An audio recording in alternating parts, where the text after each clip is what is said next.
Yo, ahoy, hoy. Suki beat us to the banner. We rarely actually think we get that banner. I know General Porpoise caught it this week. Suki fucking grabbing that this week. Hey, B, how you doing? What's up? How's it going? I was looking for Suki's comment to see what you were talking about. Oh, didn't see a question this week. Oh, no, I posted. Well, yeah, I addressed that one. But he had actually mentioned like and subscribe, guys. Pound that, like, subscribe, brothers. God, when's the last time we even said that? It's probably a long time ago. I always forget that's a thing. Hobo Toys, what's up, man? Hobo Toys, nice hat, dude. I don't know if you saw his hat. That looks like he got for Christmas, but that's a sick hat. I said put some of those in the shop because those will probably sell. What's up with you, man? Happy Boxing Day. Yeah, but hats first, real quick. I'm thinking the same thing. I don't know how I haven't grabbed the Toys Alive logo on a fucking bean yet, man. The fact that I'm not rocking. Who am I? What am I doing with my life? You know, I'm dropping the ball. Yeah. I'm doing all right, man. And for the record, homies, I don't understand. Like, I'll be honest, Boxing Day really is not like a holiday of any sort. For any of the dudes who are not in Canada that are unfamiliar, for some reason it's a government employee holiday off, but realistically, it's everything goes on sale at the shops. It is not any kind of like a holiday of any kind. What does it originate from? Do you know the answer to that? I sincerely really don't. If anybody actually knows where like that term Boxing Day comes from, I thought it had something to do with like bringing. Oh, fuck! Now you got me looking. Here, I'll find out for you. While I'm doing that, why don't you say hello to all the homies that have dropped into the chat tonight? Oh man! Oh, Acid 9 Toys, Blue Lake Toy Co. Super terrible 8-bit Mike. I just saw. I believe it was Zimico had opened up an 8-bit mic box with a bunch of slabs in there. I want to say that box was like almost 14 pounds, something crazy like that. Suki, what's up, man? Zimico. David Dunn. Brilliant Demon. Bliss Receptor. Hobo Toys. We just talked about your cap there. Dirty Yeti, what's up, dude? Happy holidays. Grayskull Toys.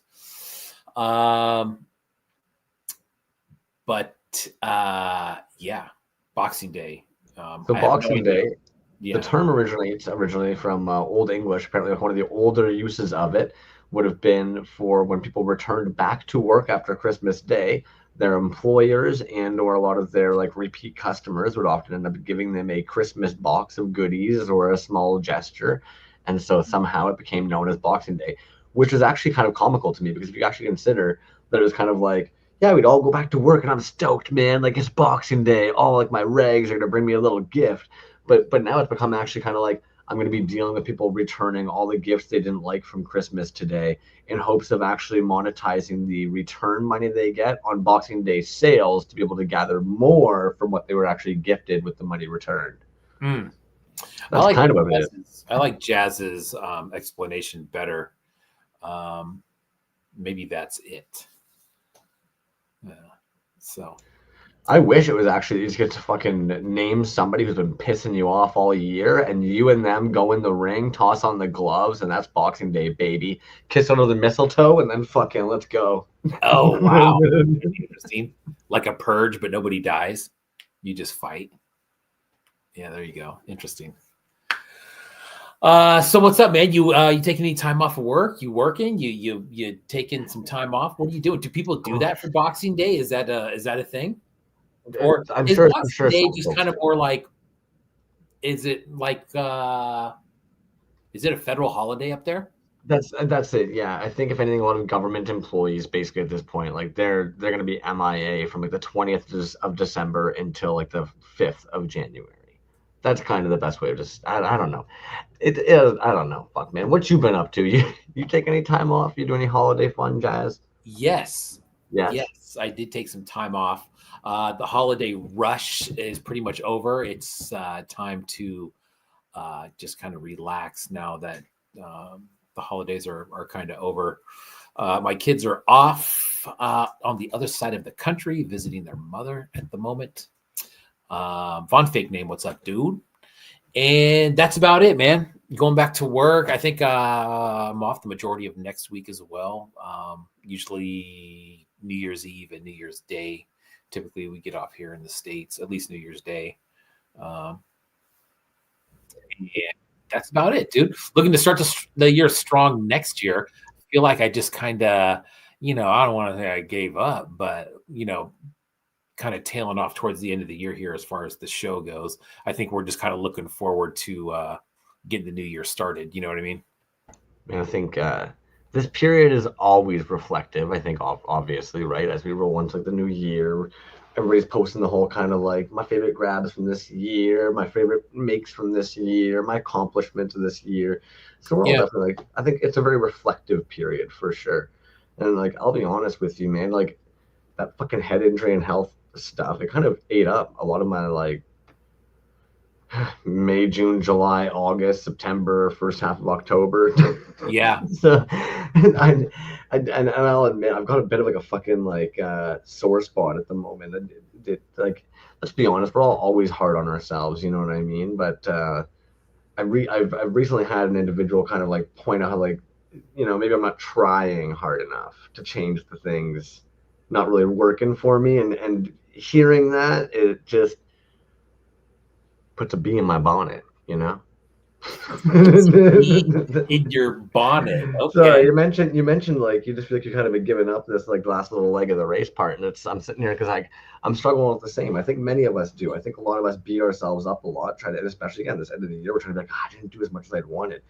But realistically, I think like it's really important for a lot of us to like sit down for a moment and like list out some of the things that you've actually accomplished. You know what I mean? It's mind-boggling sometimes, and it's not conceited. It's taking some of the wins, like accounting for some of your wins that you did, man. And like at the end of the day, I've even one of the things that pissed me off is like, yeah, you know what, this year was tough, but I often think like last year, man, I was working that shitty construction job and fucking bills piling up, like the employer not paying you on time, health stuff, all that. It's like realistically, it has been an upwards Yeah. bullshit. Yeah. I mean, and I think that's all you can really hope for, right? Is Little baby steps, man. yeah, like you said, man, your trajectory is correct. You know what I mean? Some winter warlock, yeah.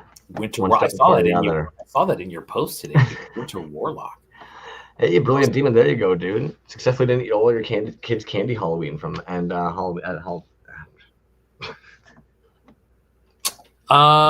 Yeah, lots of that going around. God, dude, holy smokes, candies, cookies. mm, It's a good time for that stuff to be over as well. ain't it? Hey, It is. I see them in the chat there. Vaughn Fake Name was actually down here this past week. Was it? Feels like it was fucking forever ago. I guess it was just this past weekend. Actually, they took off on Sunday. What a fucking Canadian gem, man! Dude is. I don't know if it was because they were traveling, but another individual that makes you kind of reflect. It's funny watching like one of the toy dudes move around in a city they've never been in, and like just that confidence. It's kind of like, yeah, all right, dude, your jokes. Like, I wouldn't mind kind of fucking encompassing some of that. Yeah, he's got a lot of stuff, man. Besides making pieces, the music and the videos, those are always funny. Lots of little videos from the job as well. So, but yeah, moving around for sure, man. I know that last one that we were talking about from that show last week, dude. I think he came from far.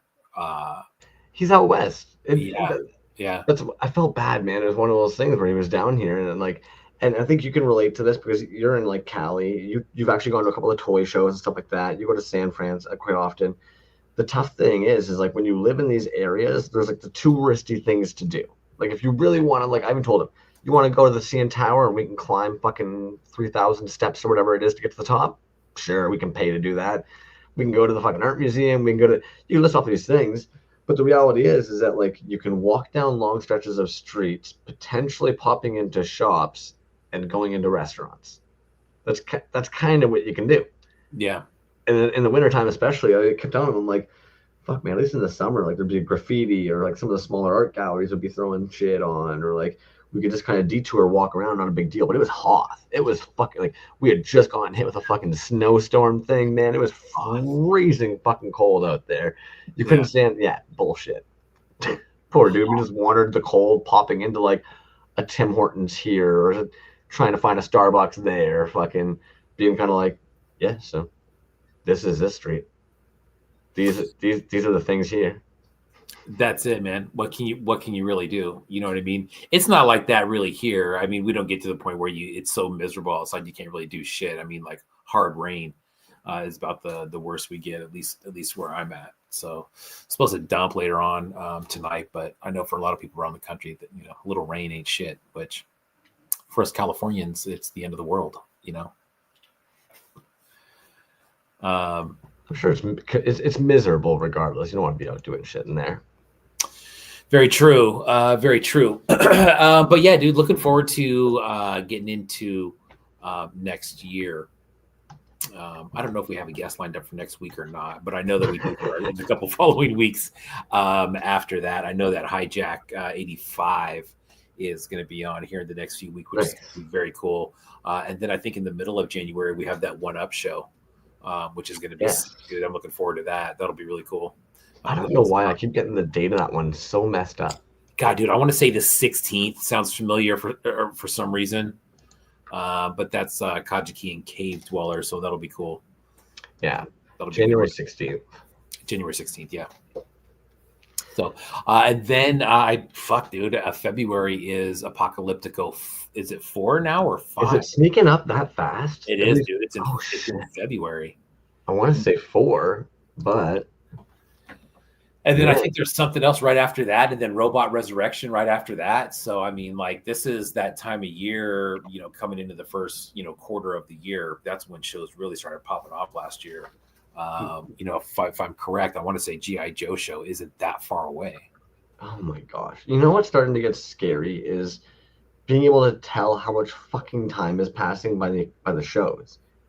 Like the moment you said G.I. Joe 3 is coming up, you're like, well, then I guess that means technically it'll be fucking 3 years since since the first one. Good for you, Crumbs. You counted. But dude, actually, I think that our 3-year anniversary for the show is April-ish, May-ish, something like that, dude. It'll be like legit 3 full years. And not only 3 full years, 3 full years of nonstop, which is crazy. You know what I mean? Well, you nonstop. I went off to fucking help Frodo bring the ring to Mordor for a little while. Hey, I had that. When you've done that many episodes and you're there for more than half of them, that's a lot, dude. By that time, we'll be on. Fuck, dude. We'll be on like 150, 160, Jesus. Something like that. So, anyways. I had that was saying they were part of a painting and smoking with a graffiti crew called One Up earlier this year. With a graffiti crew called nice. I think I'm gonna. I've already signed up for it, so I best. But I did sign up for the One Up show one, man. I'm not gonna lie, I'm pretty excited to. Oh shit! Okay. Should be fun. Nice. Yeah. Like everybody will definitely nod ahead and agree. It's one of those things that I think we all signed up for, being like, oh fuck yeah, that'd be a fun show. And now we're realizing how close it is. Going, oh fuck, I have a lot to do in a very short period of time. Yeah, I bet, dude. And you know what, man? You know what I think is really cool is sometimes when these shows hit like a really cool, format, not really format, but, based for what they are, like the Apocalyptico.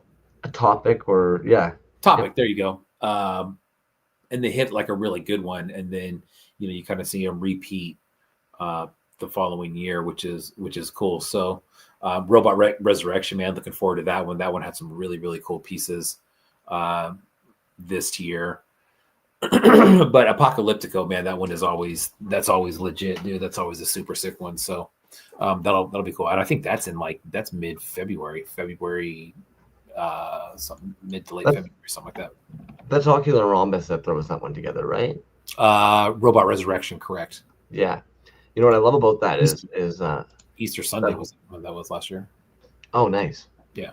I'm creeping over to their page just to see if I can, but I was wondering if they maybe had something posted in regards to it yet. But what's exciting about that is I would say like that's kind of a lot of what their work is, right? It's kind of like that resurrection of a toy, these old beat up pieces, or sometimes even like artists have donated like certain scrap pieces or like miscasts and stuff like that like they're kind of reworking and resurrecting into new sculpts and pieces, man. So I think it's kind of jokes and fun that like of all people, they're the ones who do that robot resurrection show.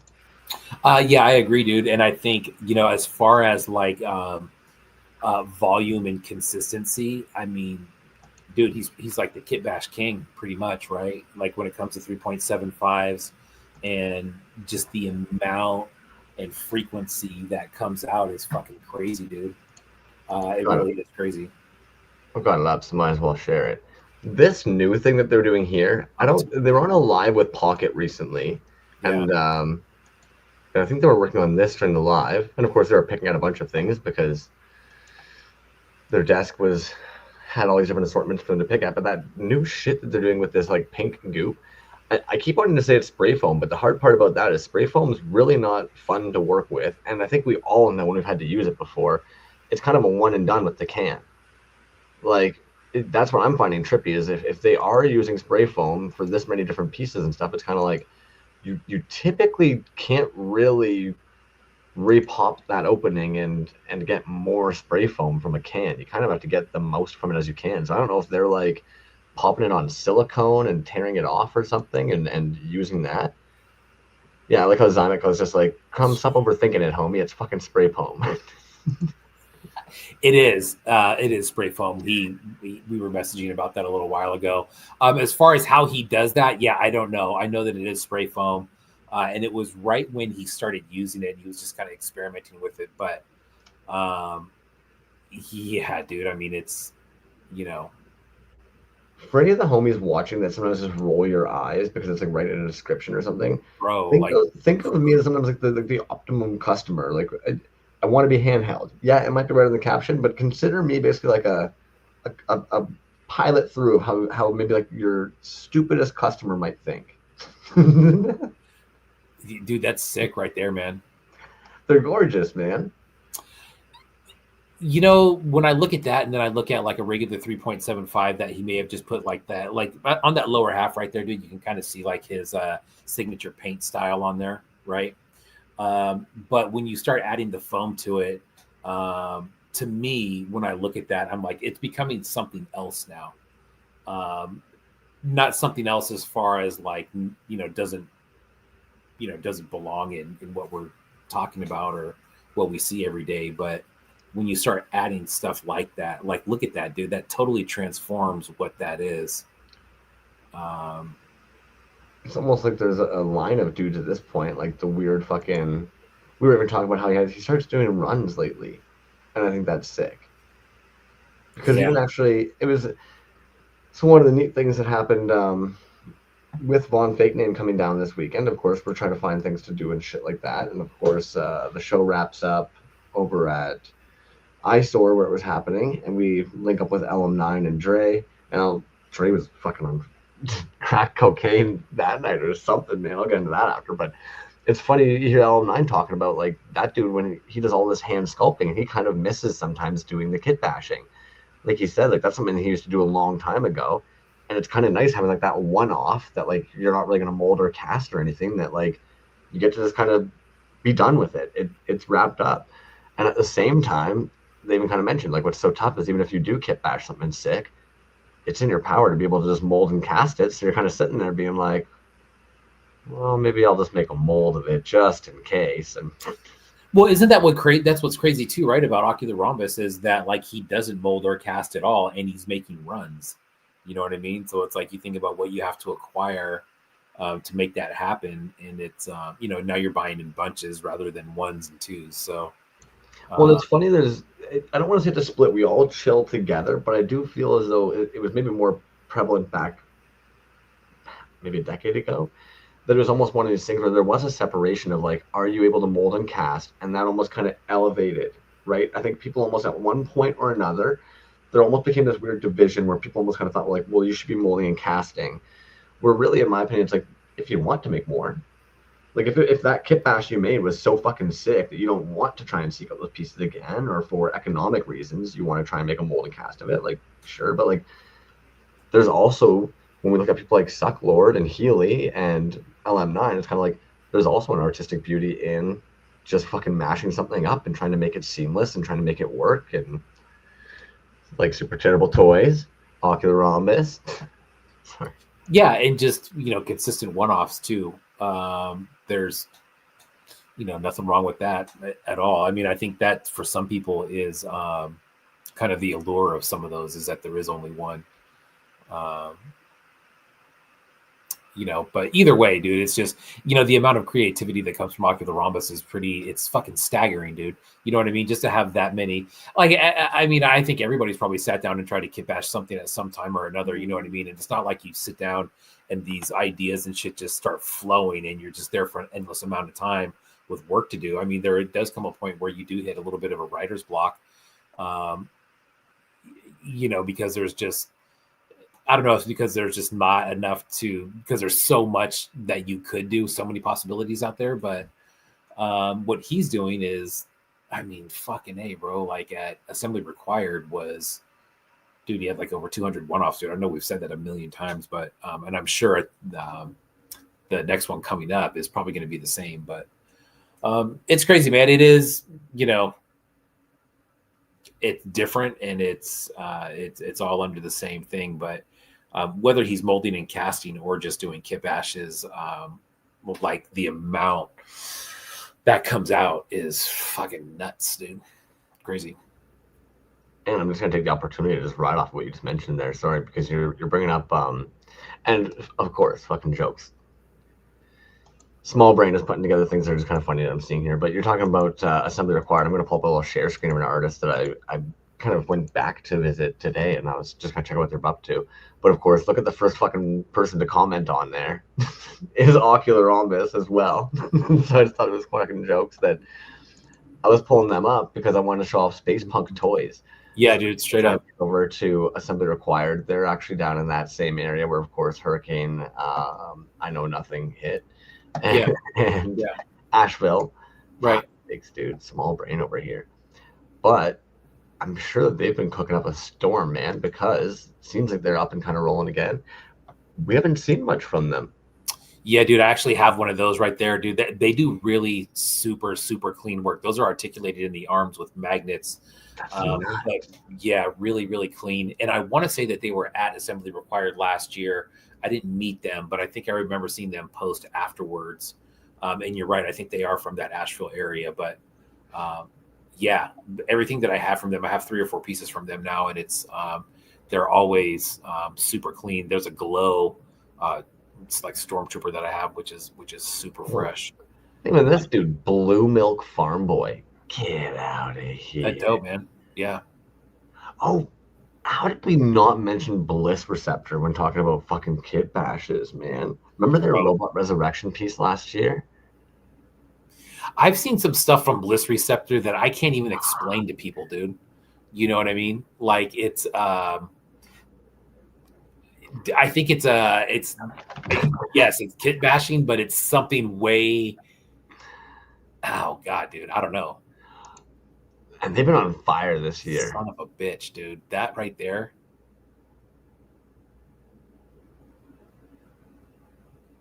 Man. Dude, it's funny, dude, with Bliss Receptor, the catalog is not all that big, dude, but everything that's in there. Like, look at that, dude. Look how just simple and badass that is. Those colors, dude. He's got a little something, a little bit of dark rainbow in there, right? Where there's definitely a palette that you see pop up every now and then, but god damn, that's good. For fuck's sakes, man.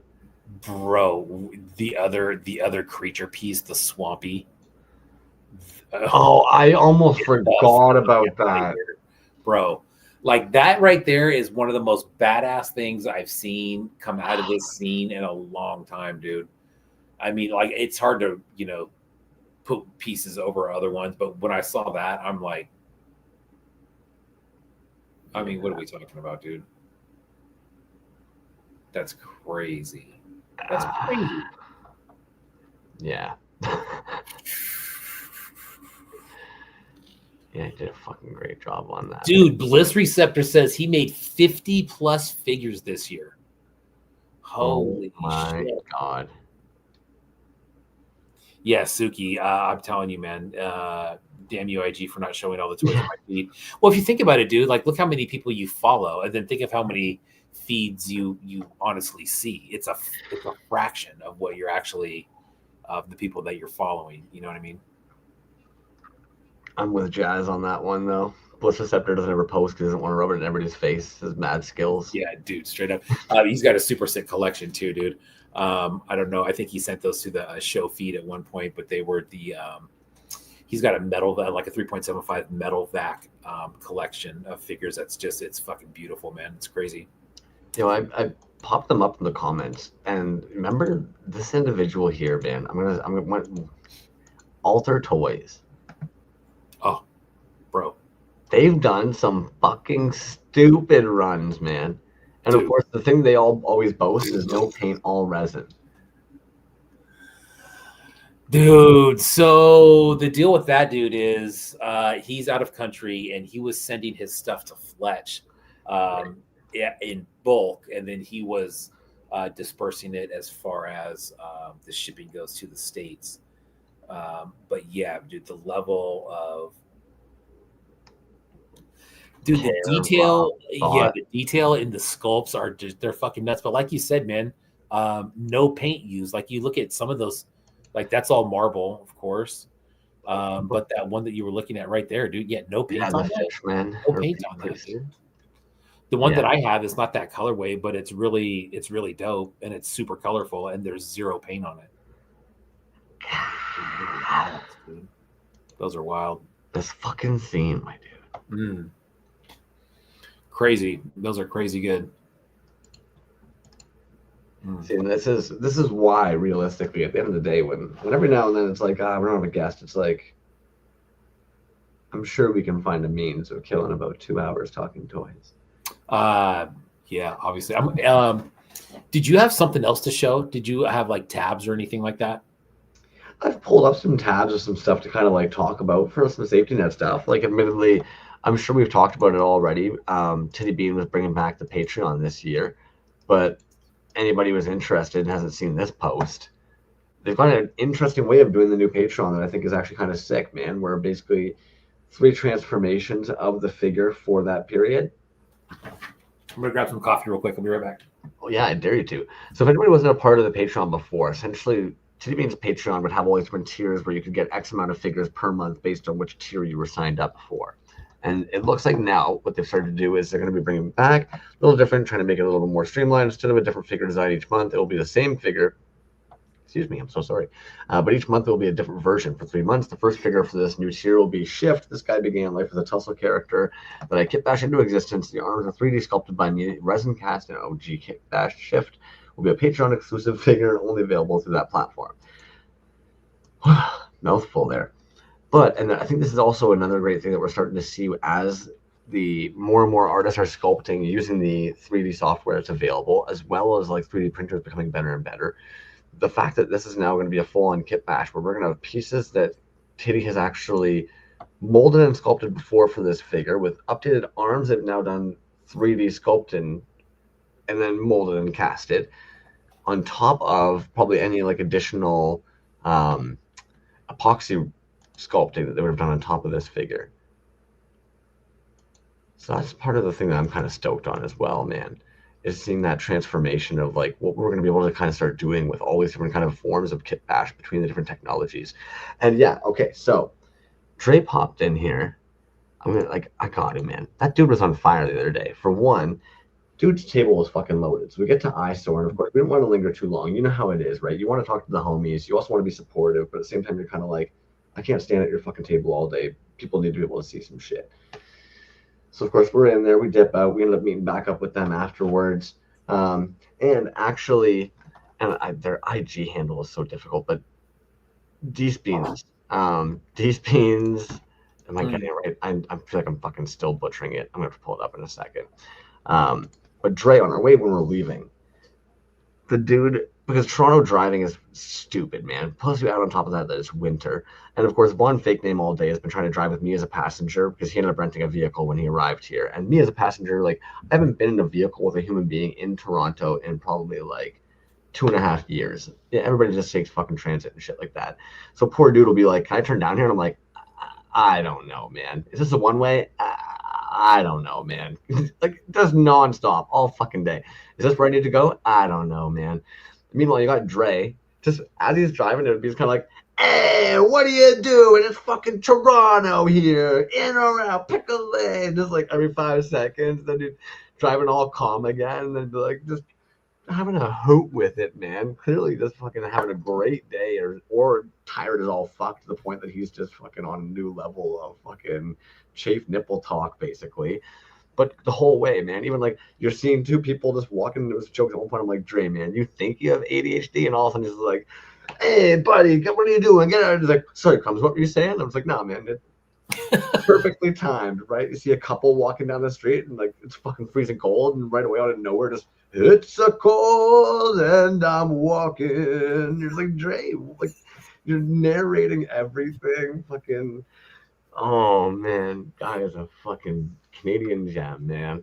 And I think the part that I loved about it is like just seeing him come so out of a shell that I haven't seen. That's almost a better way of putting it, man. I'm not gonna say that it came out of their shell. I'm sure that like LM9's probably seen that side of them and stuff like that. But like Dre for me is typically very like zen, calm, a little bit more on the quieter side. Seeing him just like come in last week talking about fucking nipple chafing and everything else, to then be seeing him out at the show freaking narrating everything, fucking giving LM9 a hard time all the time, fucking teasing him and wrestling him. It's just like, jeez, man.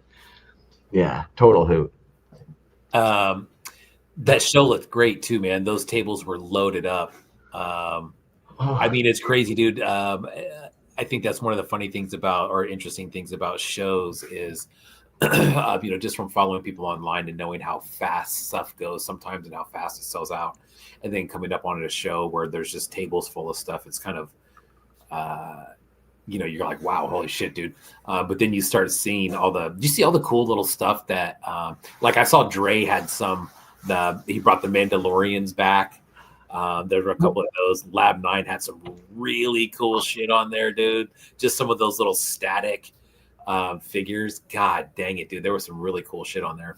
That's just it. I need to, and that's kind of what I mean, man. Okay, so like, and I'm just gonna have that moment of like vulnerability, let's so to speak. But I don't know if it's just circumstance of like events, or if it has anything to do with like any of the injuries this year, like the noggin. But like my boldness and confidence level with some of that stuff needs to up, right? Because the reality is that like I should have popped onto the Toys Alive IG and made sure after meeting the homies, saying hi and all that, being like, "Yo, you guys mind if in the stories I just post like, hey, check it all out," right?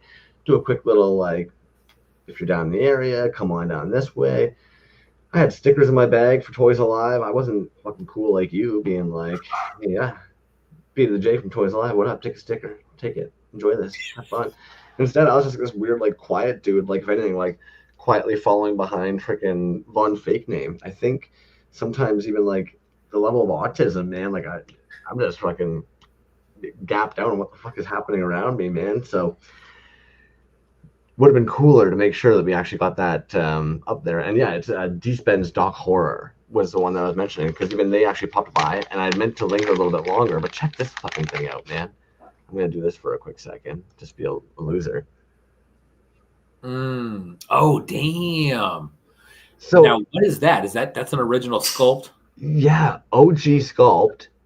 And then I even like what tripped me out is I even asked them. I was like, "Dude, you didn't have another account before, right? Like we didn't talk before, right?" Because I could not get over it, man. Even LM9 said to him, because he dropped it off with LM9 being like, yo, if Crumbs comes back around, make sure they get this. And LM9 was like, oh, black and white, like they're gonna love that. And it's like, yeah, how'd you fucking know, my dude? And like, I obviously let them know. I'm like, god damn, but that fucking sculpt, man, for an OG sculpt, what a fun little piece. And the fucking the back portion there. Yeah, nice. So no other account then? No, just the D-Spin stock horror. Nice. Yeah, I'm gonna have to. I want to meet up with him. I want to make sure I link up with him on some fucking coffee or something like that. Von Fake Name will even vouch for it. Every time we go to a restaurant, man, such an awkward dude. Just coffee. I don't know what it is.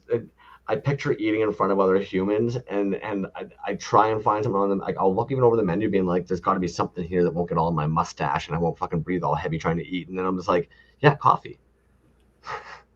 I'll just get another coffee, please. You can't go wrong with that. He will drink coffee. Von Fake Name says, "Yeah." Definitely. Thank you for vouching, man. Yeah, it's a gem. Honestly, that's and I hope he ended up having a blast. I ended up having to dip out. We ended up meeting up with LM9 for lunch the next day, and they ended up actually going over to Mysterion's. For anybody who hasn't seen the Toy Surprise channel, Mysterion is actually the other co-host with Lab Monkey number 9 on Toy Surprise. So they actually went to go check out. Apparently, he's got just like a vast collection of toys. They went to take a little tour of that. So hopefully that ended up being fantastical. Nice. Yeah, shoot, man, with the amount of toys that they look at on that show, holy smokes, man. They, I mean, I'm sure both their collections are just crazy big. Dude, and that was the other thing. We were fortunate enough to actually take a tour of LM9 space. And that in itself, like even myself, like I haven't seen it tons. It's something to take in, man. That's the best way of putting it. I gotta be careful because I feel like I'm terrible for ratting people out or like saying things I'm not supposed to say unintentionally. But the dude's space is just absolutely wild with toys. Like I think I've mentioned it before. He's got like the fucking he's hooked up gates along the top of the ceiling that you see in those IG lives they do that's loaded with a bunch of wired up like big giant toys. So anything that's like 12 inches and larger, a lot of those have been actually like wired up so that they're actually just lining all on there. Above that's a bunch of like vintage soft blow molds and stuff like that. And then you see projects potentially that might be kind of sitting that they've done for certain things that they have to do, whether it be for the film industry, toy industry. They were even talking at one point, that's kind of jokes, like we wouldn't think about it, but like making platforms for shoes for certain actors that are shorter than we wouldn't think, so that they can actually insert them like shoe inserts to make them look taller than they are and shit like that. And they're like, or like prop pieces for stuff on set. Again, yeah, it's so tough because I don't want to accidentally say anything that I'm not allowed to say, but it's so nice seeing somebody with so much years of experience, with so many pieces of equipment, seeing like how they work, where they work, on top of seeing somebody who loves and appreciates toys so much, and just seeing what loving toys and making toys for the last 30 years can look like when you have this beautiful space to be able to just fucking, yeah, like the guy's a water gun collection. Like I'm sure, like I don't even know if that would have ever come up if we did a collection tour or anything. But again, like right behind all those ginormous action figures, you see like just fucking tons of the water guns and shit, and you're just like, yeah, man, you've got something of everything. Wow, yeah, that's nuts. That's crazy. 3 pressure pots. Mm. This is something else, man. Yeah. 3? Did you say 3 pressure pots? Yeah, 3 pressure pots over in like the one section. It has like a resin casting section, a silicone mold casting section, his sculpting and painting section. It's like, god damn. Wow. And you know, and like we were talking about before, man, some people, that sometimes that's the deciding factor for people that are, if you're going to cast or not. Some people just don't have the room for it.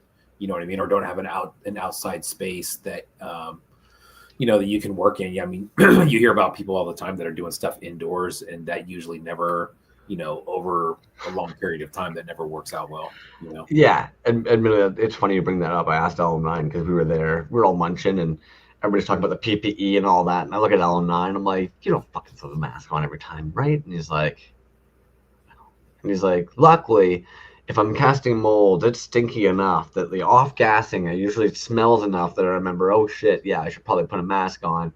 Yeah. But no, you're like, yeah, exactly, man. Like, it's just tough because I think too many of us, we just want to do it. We just want to make it. We've already been putting it off. There's all these other like reasons or excuses for why you haven't just hopped into it. So when you have the chance, adding one more obstacle is sometimes just kind of like, fuck, man. Like, do I really want to switch pants and change shirts and all of a sudden put on the big gloves and fucking grab the mask and grab the goggles and it's like that. I'm telling you, man, that's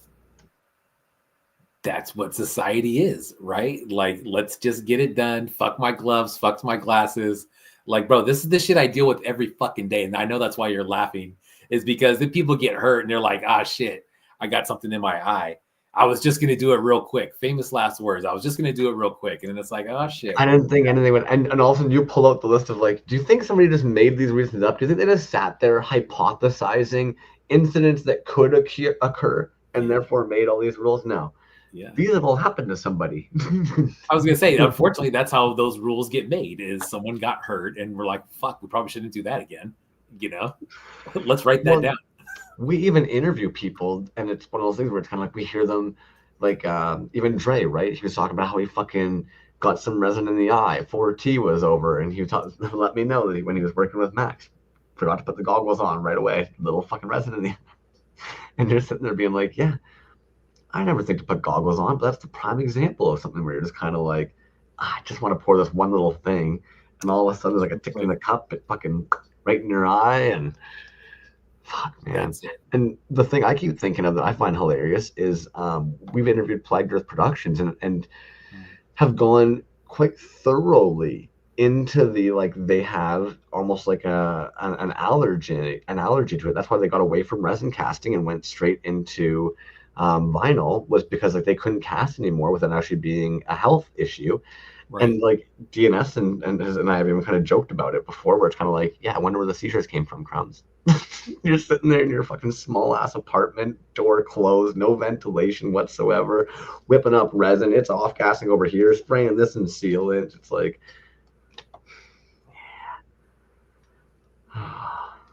yeah. Porpoise says, checking in for a bit, I've got no headphones and I'm a house guest somewhere else at the moment. Well, thanks for checking in, dude. Now you told me to select a few figures tonight. I did, yeah. I'm curious. Yes, hell yeah. I wasn't sure if you remember. Why. I just yes. So what's up? So tell me. So basically, I'll tell everybody. You know, the message that you sent me was, "Hey, I have an idea for Thursday night. Grab a painted, marbled, an overpour, and a blank," which I did. Sometimes in some cases, I got multiple examples of each one. But you take it from here. What's going on? There wasn't too much of a plan, to be honest with you. One, I was excited just because we haven't done the one-offs in quite a long time, so I did want to just kind of see what you got killing off over there. Yeah. But another thing also is I feel like so often we are talking about, like, I was even mentioned the one time, like marble casts versus like a blank cast versus when we see somebody like Porpoise who used to do like a lot of the stuff where it was like each segment casted in one color so they could piece together, so there was almost no paint done. Yeah. So I was like, damn, yeah, you know what? It'd be kind of sick to just kind of see what's going on over there. Now, I'll admit, in that time as well, I also then purposely picked all mine, one, to kind of show off a couple of newbies that I've gotten into the collection. But I also kept mine all Canadian boys.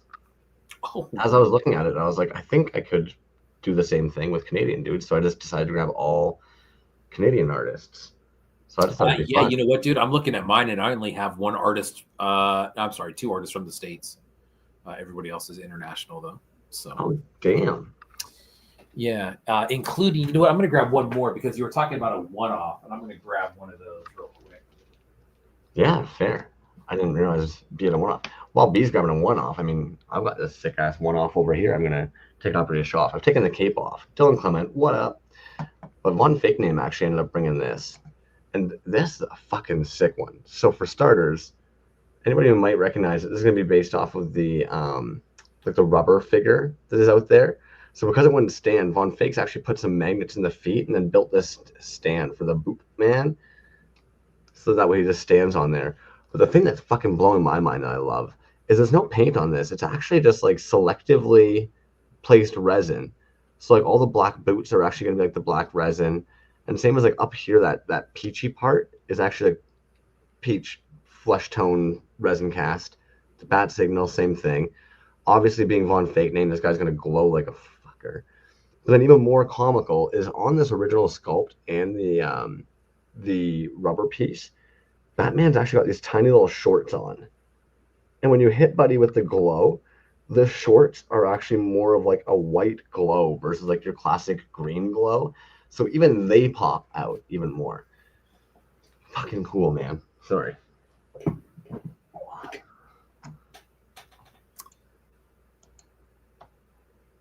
Okay. That was dope. Could you hold that up again real quick, dude? Because I didn't see it. Was that I think I know what it was. That's the Batman, right? Yeah, the Von Fake name Batman, man. Yeah, dude, those are great. I remember when you first posted those. Those are super cool. So with Von Fake being here, he was actually able to explain to me that, yeah, like no paint on this at all, man. That's all just resin drops. Yeah, very cool. And it did come with a white cape. I just have it off at the moment as well. What's the scale on that? Good call. Again, he's like some weird rubber series that got re-released, like Rubber Legacies. Yeah. But in comparison to like a 3.5 size. Oh, wow. That's a big dude there. Yeah, 7 inches probably. Yeah, okay. As I'm saying that, I suddenly realize I'm like, Crumbs, if you think that's 7 inches, you think you're... You know. I'm like, yeah, sorry, man. Cool piece though. You know, this scene is so fucking stupid in like that sense where it's like I think that I'm pretty subtle about the fact of like Batman being incredibly important to me and all that shit. As I say it, there's somebody out there that's like Batman, Crumbs, or the black and white shelf. I don't think about these things, but then somebody drops that off at either the black and white and the Batman. You're just kind of like, what did I ever do to deserve just kindness like that, man? I'm sure you get that. Yeah, I mean, absolutely, dude. I mean, anytime someone makes something like that for you specifically, or like, hey, I had you in mind when you're doing that, it's, especially being so involved or interested in what everybody's doing, and a collector of some sorts, I guess to a degree. But it's, it's cool, man. It's that's a cool looking piece, and that was a one-off too, correct? That wasn't a run. I think there was a run, but they were all one-offs, right? I would imagine that they were all kind of one-offs. Yeah. Nice. Back over here. What you got over there? What'd you go running off to grab though? Oh, so I got a box in, and I actually bought a few pieces from them, but I only grabbed 2 of them from Camelbot Commander. That's what I wondered. Yeah, Camelbot Commander, dude. So this first one that I'll show is a 3.75. And okay, so every time I'm seeing these pieces, I feel like it almost brings up more questions than answers, which is probably something they love. Would you say that some of the paint chips are casted within the figure, and some of the paint chips are actually casted directly onto the figure? 100%. Interesting. Yes. And then sealed in, of course. Yes, and the head, like on this one, it almost feels like one of those like those gumdrops with the sugar on it. It's got a very like sandy textured feel to it, dude. It's weird. But to me, that almost looks like a pore sprout sprue. Yeah, it's weird, man. Interesting. It's super cool though, dude. They are so freaking cool. Like the more I look at them, the more kind of interested you are. This is the other one, dude. Now, in comparison wise, this one is called the Camelbot Commander, actually. But you look at the size comparison. Now, this dude's static. This one's actually got articulated arms, magnetic articulated arms on them. And you can see, I mean, like what the hell is going on, dude? There's paint chips. There's all kinds of stuff. And this dude is heavy. But he balances out perfectly.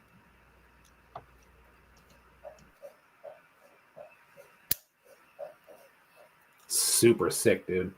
There's a few other pieces that I got from him too, but they're all, I mean, shit, dude. If you've been following and seeing what this dude's doing at all, they're just, like I said, man. They're the more you look at them, the more questions you have. Like, look at this right here, dude. This is like a whole like just flap of paint that's stuck on there. It's not going anywhere. It's not pliable anymore, but it's just it's nuts, dude. And then you've seen his other account, right? His paint account, Mr. Jago. Yeah, so it's a flat, like it's a flat circle, right? It's like you have all this paint chips and stuff. Like probably the most discussed artist in our scene at the very moment, man. Yes. Peeling the paint chips off the palette from like the other projects to use on this project. Yeah, it's crazy. You know, Zimico, he says he's revolutionary, and I don't think there's and I don't think that's any bullshit right there, dude. I agree with it. I think they're that good. And what's really funny about him, dude, is his other painting account, he's got upwards of 30,000 followers on that page. And then you get into something where he's doing toys, and it's just at the complete opposite end of the spectrum for him. I mean, I know he's getting more and more followers every day, but I think when we first found him, he had, probably less than 100 or something like that. But, so it's funny to see that kind of grow too. I think getting a toy account to that number is almost unheard of, right? But it's cool to see how fast it's kind of catching on.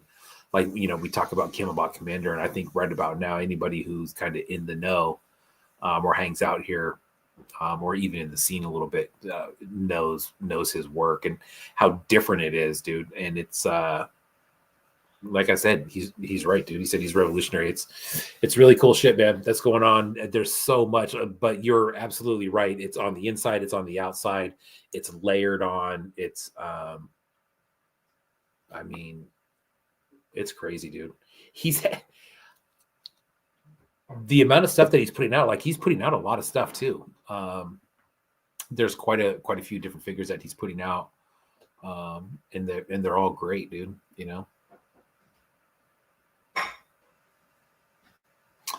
Those are good grabs, homie, and those are fun pieces.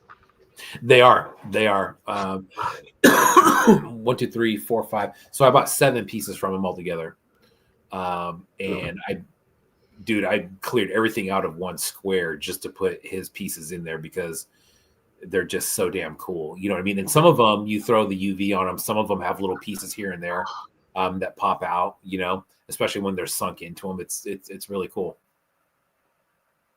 Man, so, and I think you would get this, and this is where, again, it's almost like you need to be kind of like next time, it's like, LM9, 1 second, turn your phone on record. But that's what's so nice. I feel like when you're actually talking to these dudes in that setting, and even LM9 was kind of saying, he's showing certain pieces and mentioning it's like they were doing that before a lot of the homies were doing things like dropping glow in the dark and using like these like crazy different pearlescent pigments to do like drops in places or to get like the marblings they're doing. And it's like, it is kind of interesting to see how somebody like their work has kind of transformed over the years as other makers are coming onto the scene, and things that maybe like they were kind of known for doing or was kind of like something that they really enjoyed doing with their work suddenly becomes like a norm or becomes like a fad for everybody to be doing. It is neat to kind of see that. Like even Camelbot to a degree, like I know we all boot, and as like Pocket Salsa would say, nothing is sacred, but I'm sure it would be a real kick to the groin if a bunch of us all were then kind of like, oh, heck yeah, I want to do that. I also, like, even in my brain, I'm like, yeah, like, it's a combination of Zimitco mentioned the one time that their partner has said, why not put like the fish stones and stuff to try and actually occupy some of those larger pieces to make up for the density of the resin. And it's like, great use of the same, especially using the crystal clear resin. And you're going to throw out all those paint chips anyways. And especially if you've used glow in the dark or any kind of UV reactive in the paint chips, you're sitting there being like, fuck, I paid extra for this and it dried up on a palette. What do I get to do with it now? Remember Rainbow Yawn's last scraps piece. That's exactly what we're talking about, dude. Right? Like, how fucking dope is that? And it's stuff that people probably throw away every day. You know, one, for some reason, I've got a jar of all the old spray foam that I've used for projects. Just like that's why I wondered if ocular. I was like, I wonder if they've put it on a piece of silicone because it's like, yeah, I've reused those for things. But also, I've got bags of all my sprues and flashing from resin. Because again, it's one of those things where like I've put that shit in a blender before, one of those coffee grinders. And that's a lot of times where if I'm doing like those little army men, the bases for them, that's all just like paint chips put through the blender. Or if I go to do like a pour that has like that weird white Fruit Loop cereal stuff, it's probably just gonna be an opaque resin mixed with a bunch of the old coffee ground up stuff. So it's like, yeah, the dude's kind of pushed it to even a newer level and a bigger level that I think it's just reduce, reuse, recycle. It's fucking dope. Yeah, straight up, I agree. And then you kind of get that, and I think that's the other thing about Camelbot Commander too, dude. You get so much variety in there when you do it like that, dude. I mean, it's impossible to have. They're all one-offs at that point. Yeah, exactly. That's what I'm getting at, right? Exactly. No matter just the natural makeup of it makes it a one-off. So cool. Yeah, Ashley says art magic. You got that right for sure. Yeah. So anyways, let's talk about these pieces, dude. What are we talking about here? The variety of stuff that we got. Yeah. You know what's funny is I started looking at. I'm trying to decide between marbled pieces and overpour pieces, and sometimes you can't tell, right? Like I don't know. I think the intention was a marble, maybe was an overpour. I don't know. Well, I'm even kind of curious because I know that there's multiple different ways dudes do their marbling. One that's quite common is going to be, of course, like putting the one cup in there as like that pot life is still hasn't finished yet, putting the other one in. Some people have a second mold handy, pour it into that other mold, then pour the new color in. I know that's Extra Truck Restrial has talked about that. Titty Bean has talked about marbling that way. The issue with doing a marbling that way is having like extra molds and stuff like that. So I think some dudes, it is a matter of the two almost at once, picking two colors that actually complement each other. So that way where like they fuse, like for instance, blue and red, right? You're going to get a purpling wherever they hit. And then that hot pink and that spicy blue look really sharp when you get that fucking cotton candy look. So it's like picking based on that, I think is definitely a good way of doing it. And even that becomes, like you said, tough to like, okay, I'm curious what you've got over there, to be honest with you. That's as we're discussing marbles, what'd you pick for your marble then? So marbles, I went with two. One of them is so in the 5.5 variety. Now I know that this one is definitely a marble and not an overpour, but this is a Beastman from Hurt Toys, and it's that kind of that sherbet green, yellow, pink marble. This is all UV, and the UV action on it is super super cool. But what's cool is that I think he used three colors on here, and it stayed separated pretty well. Especially throughout the legs there, man. It's super sick. The variety on it is really cool. But that was one of them that I had. I love that one. That one's super sick. And the other one, this one I haven't posted yet, but God, dude, this is one of the Vomitardos from Dark Rainbow. And look at that, dude. Like, and that's what I'm talking about. Like, I don't think that's an overpour just because there's no like lines where you would see the separation, right? But dude, the variety on that marble is just fucking nuts. This one does have a lot of UV on it too. I haven't posted this one yet, but magnetic articulation in the arms. But I think of all the Vomitardos figures that I have, this one is probably the wildest one. See, what makes me curious with that one, and obviously Dark Rainbow if you're in the room, but I'd be wondering if they have a two-part mold, and if parts of those colors they actually dropped into the two-part mold separately. Like the way that the yellow is sitting on those arms looks so like intentionally placed. It'd be so hard to do that on a cut mold. Yeah. Yo, full point. What is good? And then of course your Hurt Toys one, what I think is sick is you can almost see where like the yellow only complements and makes the lime green stronger. And then at the same time where the yellow and the pink have met, you get that really fucking like cool fluorescent-y orange. Yeah. So they really only worked together. It's sharp as fuck, man. Yeah. This is a good one, dude. This is one of the earlier Beastman that I have from him. But yeah, dude, I love that kind of. Whenever he does this, dude, it always reminds me of like rainbow sherbet ice cream. But he does the other ones where it looks like melted crayon, and it's different. You know, it's more with like primary colors. But this one's super sick, dude. I love that one. What do you got for marbles over there, buddy? His melted crayon one is fucking gorgeous. You're right, man. Yeah. The melted crayon one I almost want to say reminds me of in Hook when they're eating the imaginary food and Robin Williams finally kind of gets it and he gets hit in the face with like that like super kid ice cream stuff. Yeah. Fucking fire. Yeah, it's a cool look. For my marble, I ended up grabbing this dude. So I ended up actually going with the Dre Ghoul. Oh, good one. And this, what's trippy with this dude is it's red and yellow, Mm-hmm. but then there's glow in the red. Mm. So then the red ends up actually heating up hot. And Nice. I say based on like the oranges in there, and Dre's probably in the chat, they could let us know. But I would assume this is gonna be one where they poured it in, poured it out of the mold, then poured in the yellow. Yeah.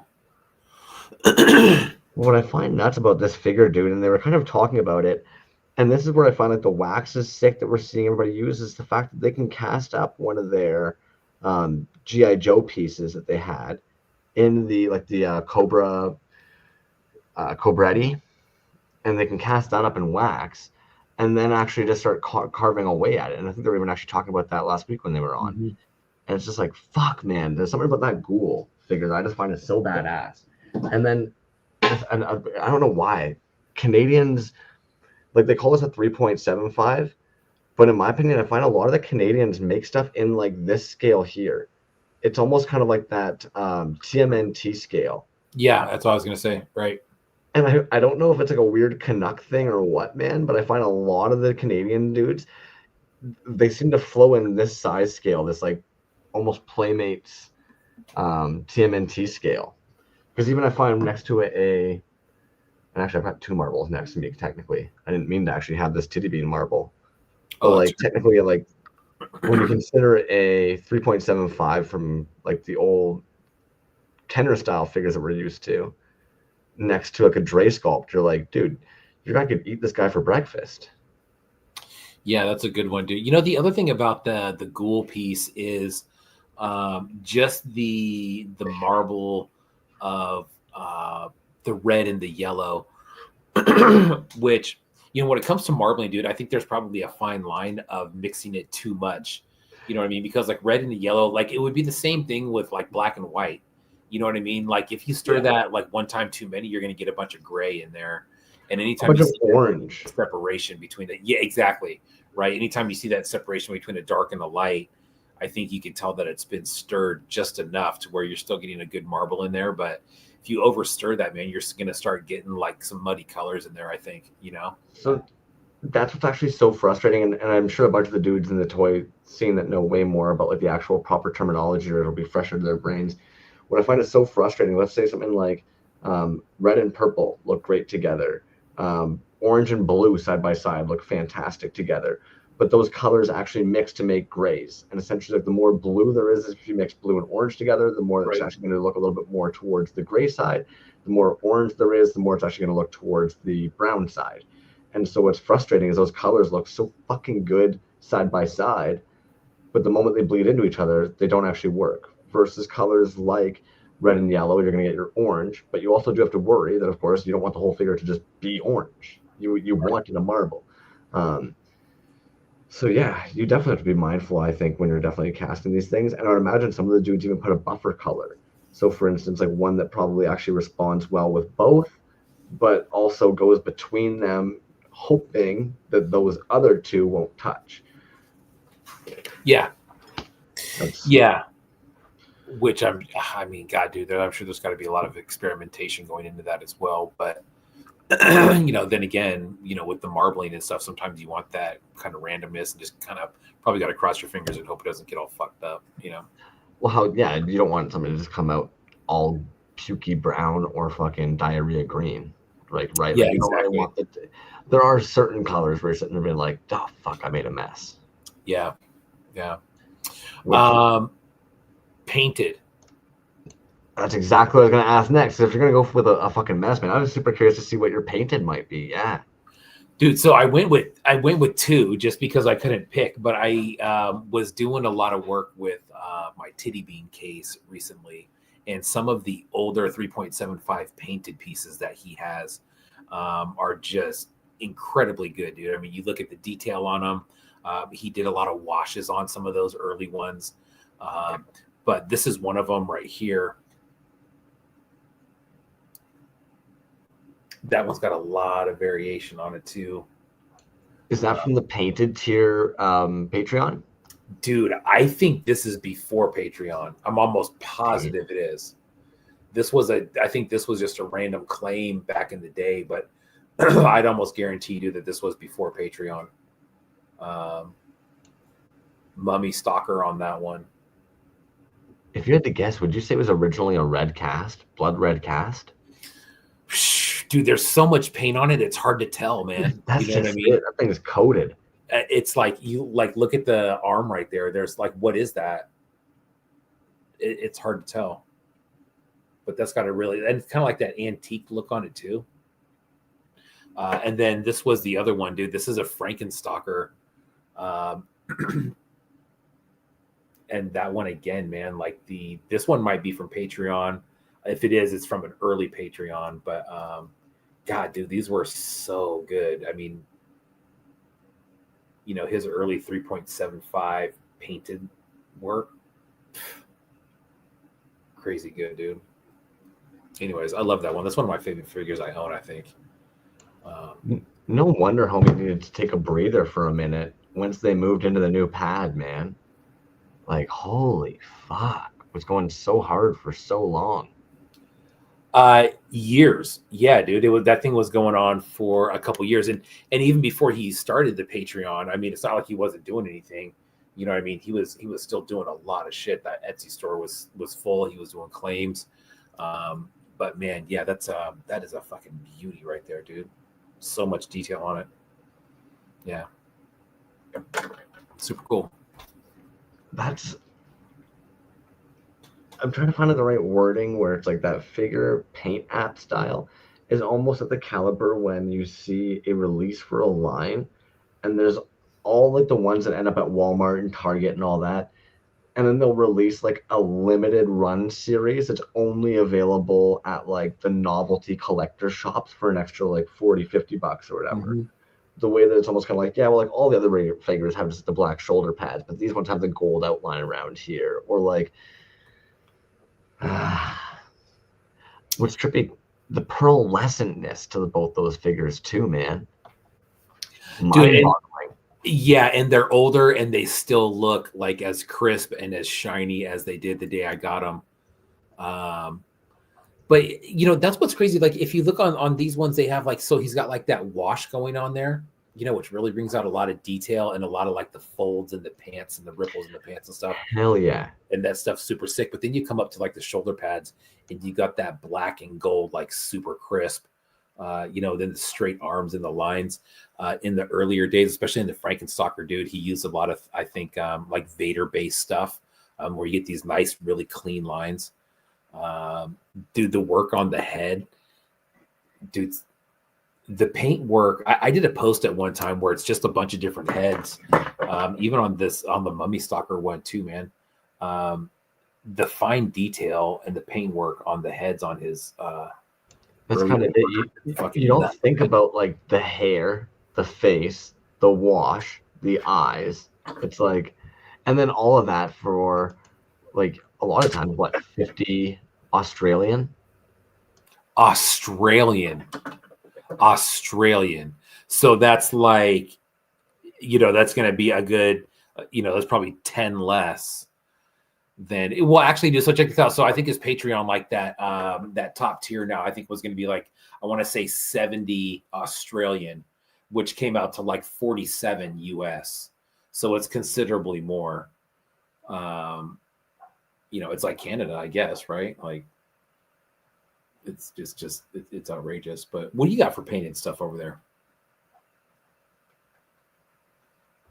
So again, I tried to keep mine all Canadian, so I actually picked a bit of a strange one here. And admittedly, I don't have a whole lot of painted pieces. I think it was Toy Qigong called me out like fucking 3 years ago or so. They were like, you don't collect painted pieces," and it was one of those weird things. They're being like, and some of you might actually get this. I think it's one of those things where it's like, as a fellow painter, maybe that's what it is.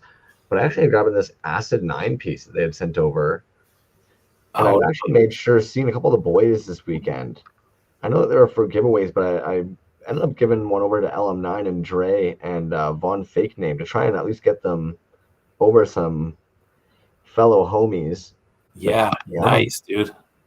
But then this kind of goes back into, we were talking with the D-Spens Doc Horror last week too. Painting at this scale, yes, would be a fucking bitch to me, man. Like, he's 3 fingers tall. Well, and you know what's crazy too, dude? It's like not even that scale. But it's that scale, and also look how small and thin like the limbs and stuff are, dude. Like the detail on there is crazy. I mean, I think we both have pieces that can probably be that height, and are chunky pieces that may be a little bit easier. But that thing, not only is it small in scale, but then you have like the limbs and then the clothes on the limbs. Fucking A, dude. That's like, what size brush would you use to even fucking paint that? You know? Well, admittedly, like, I'm sure you would just use like a regular, like, fine-tipped brush, but then I'm sure some of the other toy dudes do this as well. I'm a weirdo, man. I'll actually put the back of my paintbrushes through a pencil sharpener, and then that way you've just got like a super fine tip wood tip, right? Basically used to just gently kind of dab in and almost kind of use it like a I want to say like a quill, or like almost like an inkjet pen. You don't necessarily apply too much pressure. You just kind of fucking ride the line with it. Right. Nice. We might have other answers. I'll admit though, the only other paint apt one that I really have would have been probably like the Plastic Vomit Customs piece that they ended up doing for us. When I think of pieces that are, because that's the other thing, like how many pieces do we both have where it'll actually be accents on the piece? So it might actually be like a full marble, like even those titty ones. That's why I asked what the cast was on it, because I know titty is typically pretty like good for trying to play with the cast and paint details that actually work. Like we saw on the recent drops recently, where it was like, might have a bunch of marbling on the limb part, but then all of a sudden like a solid black shoulder pad and solid colored gloves, and you're like, okay, works. Yeah, definitely works, man. Definitely works. But yeah, that was what was cool about being part of that painted tier, is that it's different. It's different. And so let's just go to like, so on our blanks now. One of the blanks that I grabbed was just a real basic one, man. It's a Healy made Raider. But just like the plain white, you know what I mean? Just like the all white Raider. And these ones, I mean, I think it's, it's one of those things where there's, that figure, like how many different variations of a Raider are there, dude? I think I have 47 different Raiders at this point. And it's like, and everyone's cool, you know what I mean? And there's so many different blanks. There's glows, there's UV, there's painted, some of those old school, like in that first original run of like 11. There's some hand painted ones in there. Cool Cat actually repainted some for me. Oh damn, that's funny. He sent them to me, dude. They were the cheaper ones, right? Like the $25 ones that came out, but he painted his own, and sent them. And those are sick too, man. I bet, dude. Yeah. Did you end up getting the vacuum formed steelhead ones? I did. Oh, of course, dude. Those ones. You mean the head and the gun? Dude, those are real silver. Okay, I wasn't sure if it was coated or not. God damn, those are man. Real silver, dude. Yeah. That's so fucking jokes, man. that's such a and I don't remember like we could probably do a whole episode just on Healy's Raider because like Yeah. okay, you might know this, I don't know, but did they ever drop that figure as their own kit bash before it ever went factory mold? Not that I'm aware of. No. Okay, so it went from basically like concept design, and then was that a Geta sculpt? Yes. So it went from concept design to a Geta sculpt to then being fired off for production mold to be made. The cost on that must be stupid. Not to mention the masks that have been made for that, because now there's the steel masks for all those different paint apps that they have, obviously as well. God damn, man! Yeah. What a legend. Dude, straight, and it's still going, too, right? You know what I mean? Like once you think that you've seen it all from him, there's either a different color that comes out, or he does something crazy. Like this year he did the GI Joe ones, and those two were super cool. We gave one away last week, the Ninja one, the white one, and then he recently did the Skeletor one, right? One that looks like Skeletor, and it's some of the first ones that he did. I would say we're in the second batch. They weren't in the first 11, but they were in that second batch, somewhere between like 11 and 20.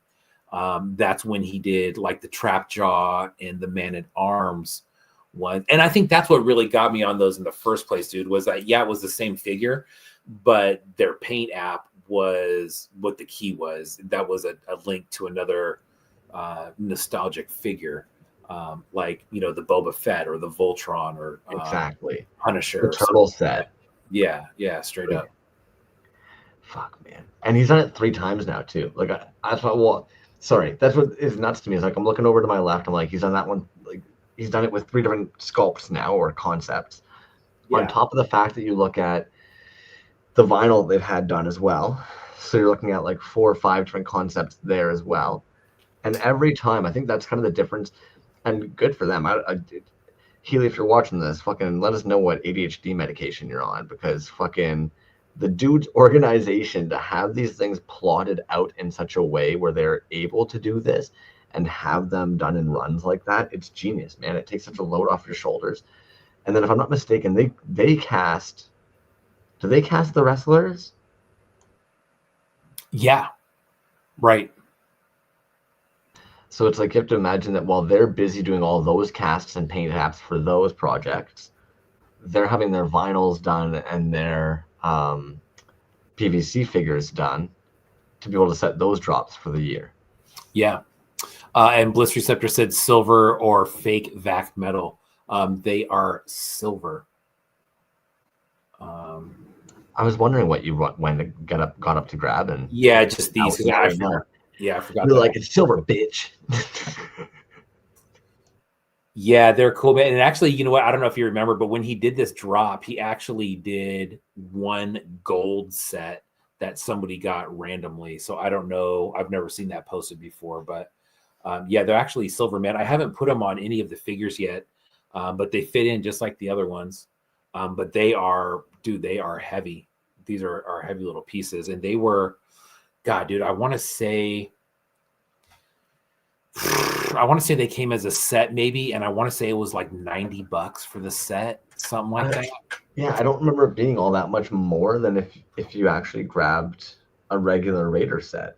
That's something that I found kind of impressive. Yeah, and that's what's cool about the Raider set too, man. Like that first original run of them, there were some painted ones in there. There was, I don't know what the actual run number was on those. But then as he kind of got further along, those have stayed consistently at anywhere between $25 and $40. You know what I mean? Yeah, Bliss Receptor, great point, man. Yeah, straight up, dude. Yes. Agreed, man. And you know what? They don't come up very often on the secondary market. I don't know if I've ever seen those on the secondary market before, but and I don't know why he even came out with those in the first place, but it was something different. Really, really, really cool though. Well, I find if anything, like there's probably been a Micronauts line of them done then at this point. It would be silly not to. If you've got those heads or you've got the ability to do them, might have been an opportunity to just work with a different vendor. It's hard to know, man. Yeah, What's and I funny? think when he originally did the original post, it was a collab with I don't know if it was a jeweler or someone in metalwork that was actually casting those for him. But yeah, super cool. I was so jealous, dude, of whoever got that fucking gold set. I was like, God, can you imagine getting that? I was actually thinking that when you mentioned that. Like, I don't know, and anybody in the chat that feels like you'd want to chime in on this, feel free. But I almost feel like it'd be one of those things where I'd have my mind so set on receiving the silver set that if I received the gold, I'd be kicking myself, being like, okay, well, do I have to place another order? Are there any more left? Am I able to place? Like, now I want both. Like, I was expecting to have the silver. I wasn't expecting to get the gold. Like, it's great that I won, but I kind of wanted the silver heads and gun. Like, goddamn. You raise your hand. You're like, hey, I think you sent me the wrong one. Right? Put in a complaint being like, I ordered the silver and for some reason I got gold. Somebody needs to work on their quality assurance over there. Yeah, right. But yeah, I mean, as far as blanks go, man, I mean, I think we both have a lot of blanks. You know what I was going to do? I was going to pull a blank final. I was going to pull out a Derek or something like that. But and see, that's how vast all this shit is, man. Admittedly, when we're talking blanks, I was even thinking to myself, like, ooh, do we save finals for maybe another week? Do we do double casts? Do we do? Because even that, I'm like, yeah, you've got some fucking insane double casts in your collection. I know. It's so vast, man. Yeah, that's one of those things that is definitely wild. It is, dude, and that's I think we probably at least mention it every week, where it's something a little bit different, but it's all under the same kind of category as indie art or bootleg toys or whatever you want to call it. So I'm gonna. Yeah, Bliss Receptor. I think you're right, dude. He said I think there were low numbers, maybe 25 in the run. I know that a lot of his early 3.75 work, the numbers we're talking about Healy made now. The numbers were really low in those runs. I think the first original run of Raiders, I think those were pretty low too. The ones that are up now, I think those ones are definitely higher because they're sold at that lower price and they're not made quite like the other ones. But like the wrestlers and stuff, dude, I think those production numbers, I think the original runs are usually pretty low. But what he's been doing is once those sell out, the ones that are selling out really fast, he's doing pre-orders for a second run. And who knows what those numbers are, man? I don't know. It seems like there's never a week that goes by where I don't see something from him that I've never seen before. So the amount of stuff that's out there from him, dude, it's just fucking, it's crazy.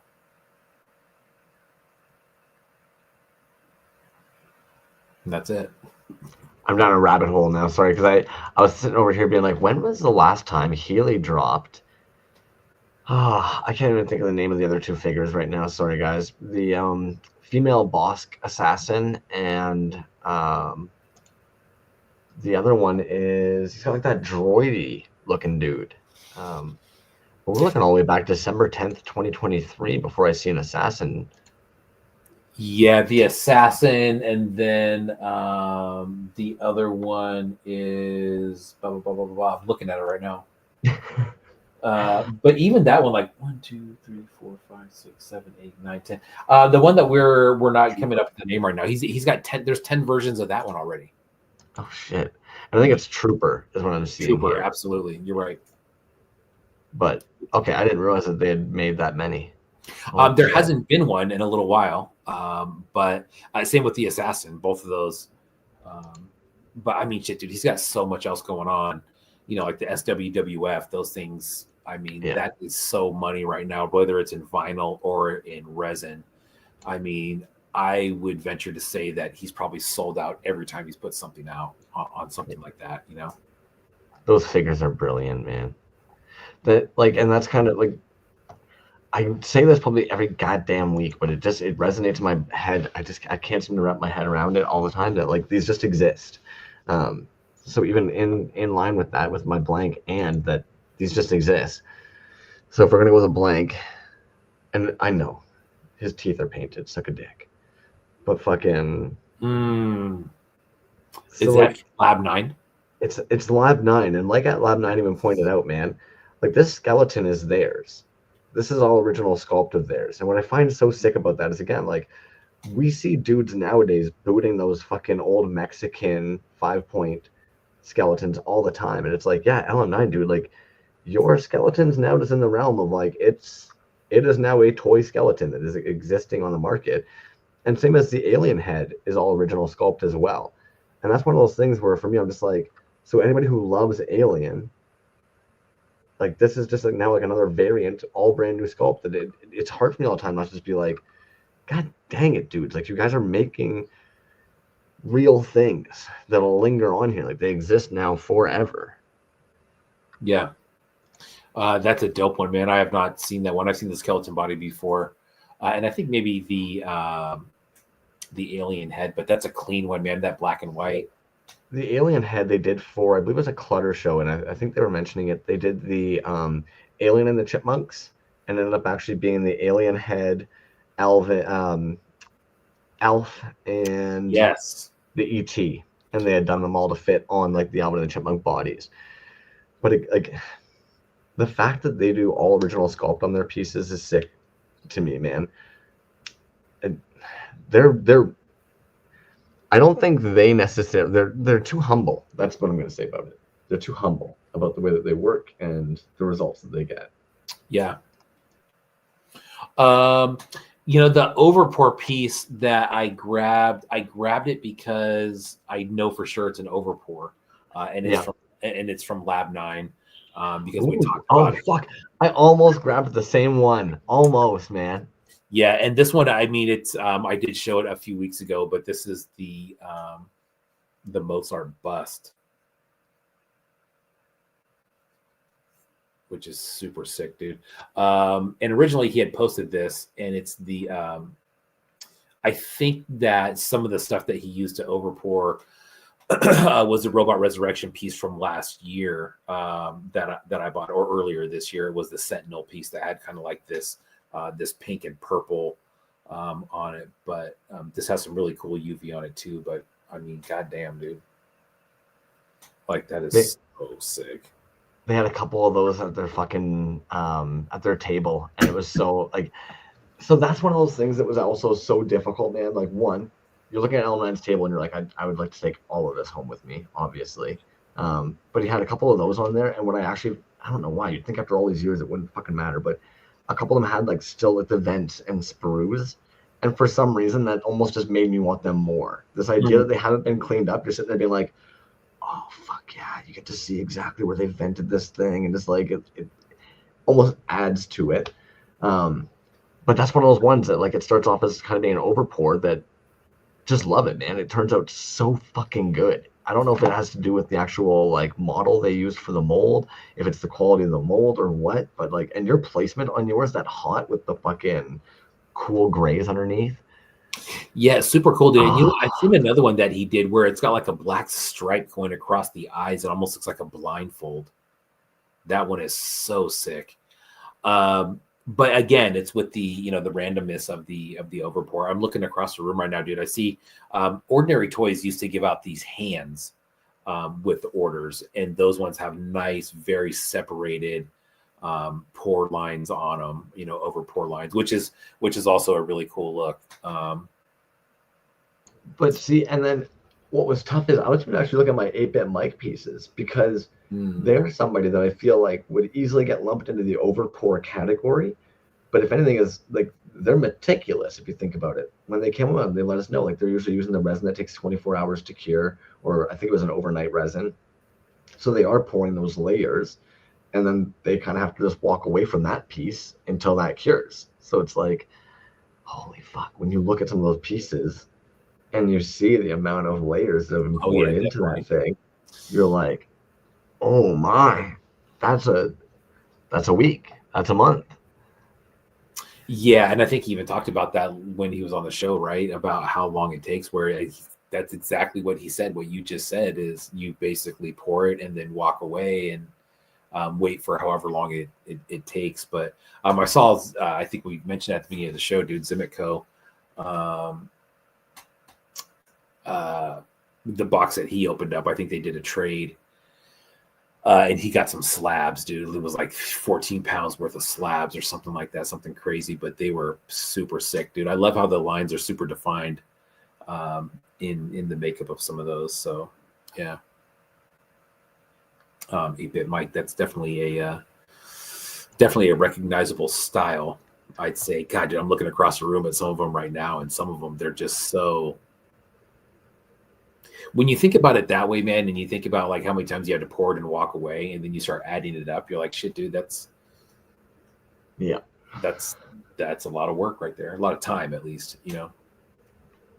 In my opinion, there's this holy trinity in my brain that I can think of like time, money, energy, man. Those like the holy trinity. Those like those three things that you're just kind of just like. You can literally take a ding into two of them and you'll be a little bit ticked off, but the three of them, like it just exerts a lot, man. That's why like any of this stuff, I think about that so often where I'm just kind of like that took time, money, energy. The fact that you were willing to just pour that into this, and let's be honest, for most of us at the end of the day, there's people in our lives that go, why? Even ourselves, the back of our voices yelling something, being like, why'd you do this? Yeah. And just kind of his whole outlook on those pieces and stuff like that. I mean, the dude's a gem, but it's the way that he makes his stuff is really super fucking cool too.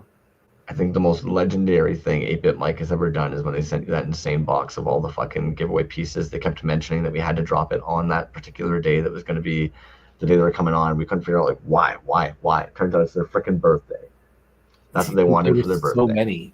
So we gave those. I feel like we gave those away forever. I'm pretty sure I gave Von Fake Name one when they were here. I was like, this is like one of like the last ones that I've got here. Take it back home with you. Yeah, dude, I remember dumping the box out and then just putting the UV light on just that whole pile, then turning the lights off and just going like, whoa, dude, that is fucking nuts.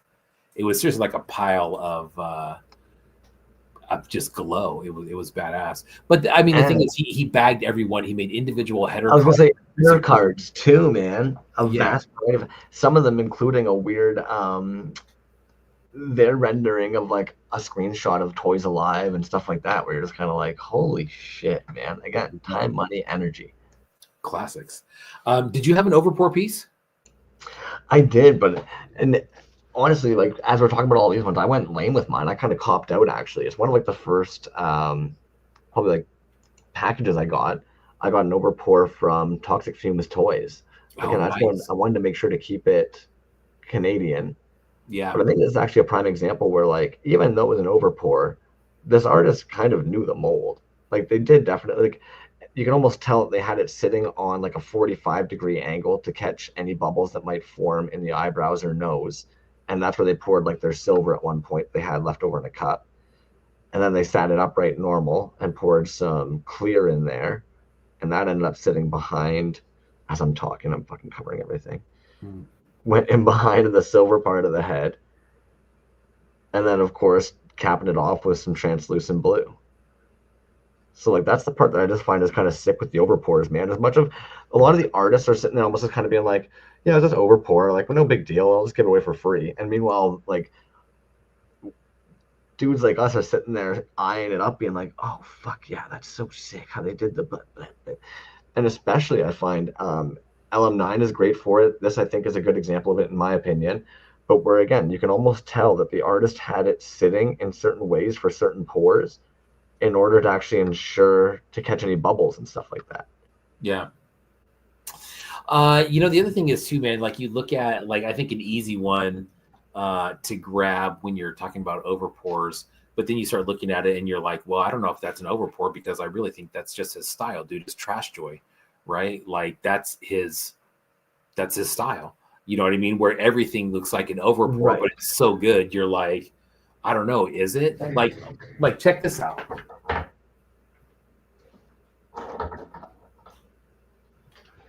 So it's funny you're saying that because I would kind of agree that almost all the ones I've done. Oh, damn. Actually, yes. You know what I mean? Like that's obviously an overpour, but it's like, was it planned that way? It looks like it. Is it overpours from all the other stuff that he makes? It could be that too. But I mean, shit, dude. his stuff, it's, it's hard to tell, and it's definitely a style. So if that's a trash joy, I would say that that's definitely them thinking about it, because I've got also that it's bootleg beast, and I think I've shown it before, and it's like that big giant four-legged fucking piece, and it upside down is the same, perfect layers in like those perfect parts, and the only way you can really tell it might be an overpour is on the other areas where you can see like maybe some bleed over here or some drops over there. But I think also normally they do a two-part mold, and like I use their two-part mold for my mana minions, and I kind of do the exact same thing with it that they do, where it looks like an overpour, but the reality is like you've actually got 3 or 4 molds open at a time, and you kind of know, you're like, I'm going to drop some pink in here, and I'm going to drop some purple in here. But like one that trips me out, so if we're going with trash joy again, where it's almost kind of like you could almost count it as an overpour, you could almost count it as a marble, Mm-hmm. and at the end of the day, it's like they're actually probably have a couple molds open like a sandwich. And then what I always find nuts is when you get ones like this, that mix of translucent with opaque, man, or opaque for any of you out there grumbling about it. Where it's kind of like, yeah, okay, like you probably had a bit of white left in a cup from something that you wanted to just use somewhere, so you poured it in there. Right. But I know it's I think it's funny when people who are buying it, like I think if you go by, and you look at like a trash joy drop, right? oh fuck, And you're in there and you're seeing what pieces are selling first. I would say the ones usually that either have the most glow or the most variation in them are usually the ones that go first, right? And then, it's funny when people are selling like overpours and stuff, because I think to the artist sometimes it's just like, oh, I was just dumping stuff in there when, I had a little bit extra here and there. But then the finished result is like, well, fuck, dude, that's the dopest one of the lot, imagine being LM9 and you've got that oh fuck, is it Mozart? The well, the Mozart piece that he's got there. Yeah. But he was using it as a dump mold, and he probably didn't think it would be super popular, but he saw us going nuts over the ones we have, and suddenly it shows up at the recent table drop that he's doing. It's like, well, yeah, why wouldn't you? Maybe if you're just pouring things for other projects anyways, those have been a success or have been hot with some of the homies that like toys. Why not just bring a couple? Yeah, and I think what's cool about these ones too, like I think this piece is, it's like so like it's unique and different to the point where if you had this in a blank or something like that, yeah, that would be cool. The scale is cool, the weight is cool. It's different, of course, right? It's a bust. But in something like this, I think the pour is where you can really probably show off, and that's what I think is probably going to sell it even more is however this is made up. That fucking face on yours is so sick, man. The bit of purple in the chin. Yeah. Fuck, dude. And then the stripes on the back of the head too, and then this action down there. Yeah, it's crazy. But it's what sells different stuff. I was supposed to, it's right there. The top that I'm on is glass, so everything is echoes on here. But I don't know, man. I mean, sometimes it's it's random stuff that sells it, I think. So it's weird, man. At the same time, and I'm sure you've seen this when you go to shows and stuff like that. Sometimes what's so tough is you don't want to over explain things, but at the same time it could help explain some things. Like even Dre afterwards was mentioning, like, certain people maybe had comments about certain pricing, but then I even kind of mentioned to them that I was like, but those people don't know that you actually sculpted that. And what I find is interesting is, like, so for instance, even like the Healy Raiders, right? They pay a sculpting fee. For any of you dudes who are like sculpting your own work, nobody's giving you a sculpting fee. Nobody's saying like, hey, I know that you're never going to make money off of the idea that you've just sculpted here ever again. So here's X amount of money so that I can have a whole bunch of molds and casts of it. So a lot of times it's like, well, it's kind of fair to recognize and take into account if you've put X amount of time. I don't know, you can't do it for all of it, and I know we're all just making things to have fun for making. So I do think like it's totally valid to explain to somebody like the efforts that have gone into making a piece and that can sometimes elevate what individuals think it's worth. Yeah. Yep. Gosh, dude, that could be a whole nother. We could do 2 hours on that. You know what I mean? It's just, and I think it's something that we talk about all the time. Is I think it's at the end of the day, man, it's in the eye of the beholder. You know what I mean? Like, what is it that you're valuing? Is it just the look of it? Is it the process? Is it the artist? You know, everything's worth what someone's willing to pay. Especially when we're talking about one-offs too, or really low runs. You know, it's the same thing like in sports cards or something like that. Like, you know, you're not going to pick up a price guide and find something in there, a 1 of 1 or a 1 of 2 or a 1 of 3 even sometimes, where, you know, no one's going to price that. You know, what's it worth? I don't know. Would you sell it for $200? I guess that's what it's worth then. You know? Right. So, gotta love commerce. Like Zamet said, 10,000 hours of sculpting every night is thrown in. Just so yeah, exactly, dude. It's almost like that's kind of pro bono work, right? Like you just never. And I think that's one thing that's consistent with all the artists that we talk to. It's like, well, do you think you ever, you know, as far as pricing stuff, do you ever get your time back? And it's consistently not even close. You know, it's like, no, absolutely, I don't. You know, if I did, and you broke it down, minus my materials, I worked for like 7 cents an hour. You know, which most of the time isn't. You know, again, eye of the beholder. Is it worth it? You know, again, you have to love it, man. In my opinion, you gotta love it. Well, and that's the thing. If you do love it and you do like just, you know, doing it, then yeah, the time is just kind of part of the gig, you know. I've got a project, I said to Devon Fake when they were here, man, it's sitting on the counter, and I know for a fact, like, it's one of those stupid things where it even nags my brain sometimes. You're looking at it being like, oh man, I wish I had time to work on that, or I should make sure to put some time to work on that. And then you're like, why? And then you're like, to put it up on the wall, to get it off the counter and up on the wall. And you're like, why? Like, at the end of the day, it's like, nobody's making you make this, man. It's not for anybody. You're not looking to make money off of it. Like, what are you making this for? Right? Like, it's a weird compulsion that some of us have. At the end of the day, it's like, well, why did you just go and read a book? Why did you decide to go take a walk in nature? Was it just because something on the internet told you it would maybe make you feel better, or did you actually want to?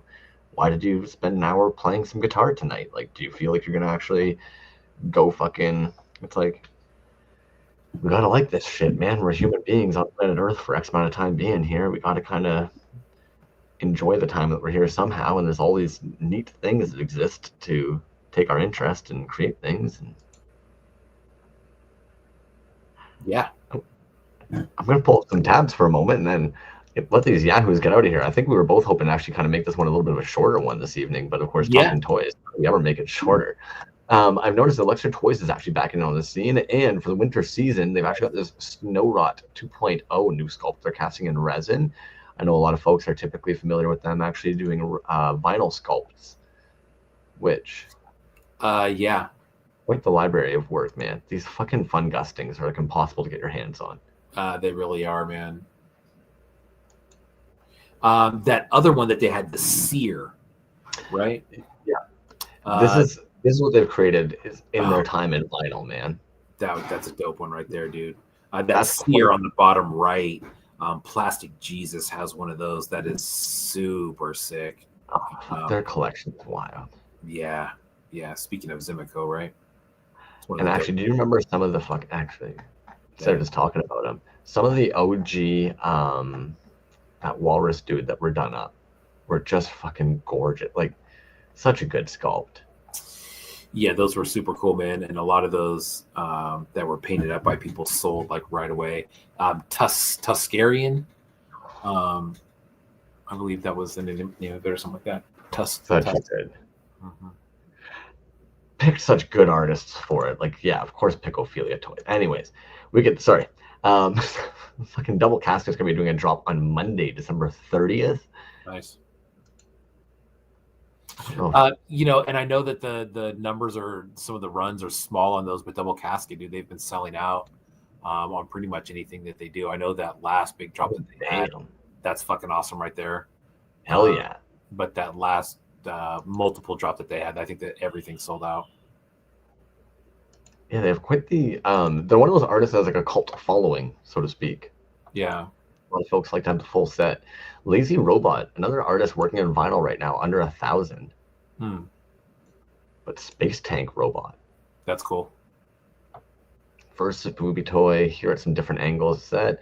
Robot stands 3.25 tall, tank measures 4.5 long. Shooting for a paint release in February, so please hold tight for teasers. Nice. I'd be curious to see what the jointing is on that. Oh, damn, there's a full robot that sits in the tank. Sorry. That's cool. I thought it was going to be a jointed head. Swarm just came out with a little something like that, a little figure that sits inside of a car, another vinyl piece. Oh, damn, man. Hold up a second here. My toys are G. I couldn't help but recognize this backer on this one is fucking nuts, man. Yeah, that's on top cool. Of the figure. Seen that quite a few times recently. That style, that kind of die cut style. Titty Bean used it. Pocket Toy Co. used it as well. Yeah, becoming more and more popular for sure, man. Yeah. Which, and I know Super Terrible Toys is actually saying like the pain in the ass it is to actually try and X-Acto knife out around all those tight edges. I'm sure. Yeah. I don't know if I'd want to do a run of these. Deep Pruitt. Okay, so what I'm loving about Deep Pruitt is bootleg king, homie. That's what I'm just gonna say. Putting the crown on it's jokes how quickly this motherfucker will make a bootleg of one of our homies' toys in the bootleg indie toys scene, my dude. I can't get over that. And there's something about seeing Chump with those articulated arms. Like, obviously, all of us love the Chump figure. It's a great fucking sculpt. I just saw that today too, man. Deep Pruitt's a G, dude. His work is super cool. But you're right. There was another one that he did. I can't remember what figure it was, but Roko Mashu. Yeah. Like a heartbeat. Right. It was literally almost like we had Roko Mashu on, and like it was almost like the next day. That poking was super clean too. It's like, oh damn, man, you move fast. Yeah.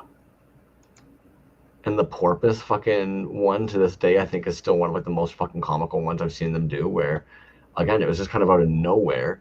Suddenly, we just have like a general porpoise sculpt, and you're like, as if you made a porpoisized general. Yeah. Oh god, it's so like good. That's what I mean by like the dude is just like bootleg king. So good. Oh fuck, Folklorian. Oh yeah, the ant. The ant-headed, oh fuck, why can't I come up with the name right now?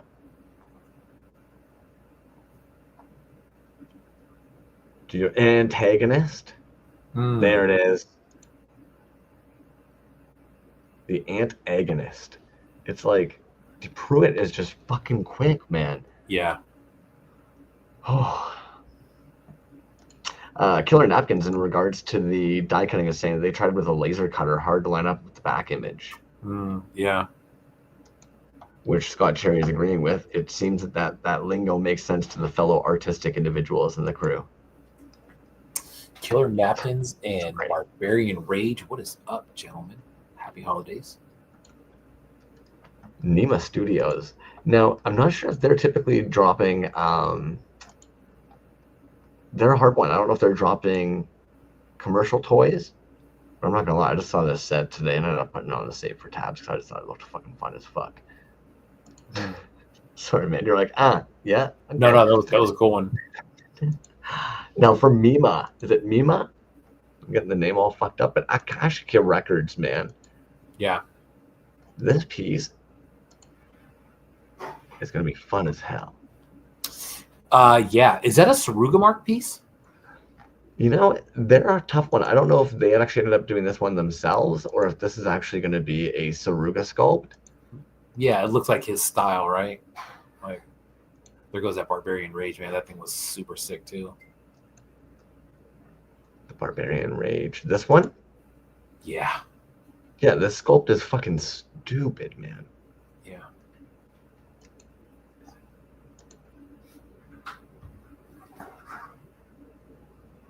That's another piece we could probably just talk about all freaking day.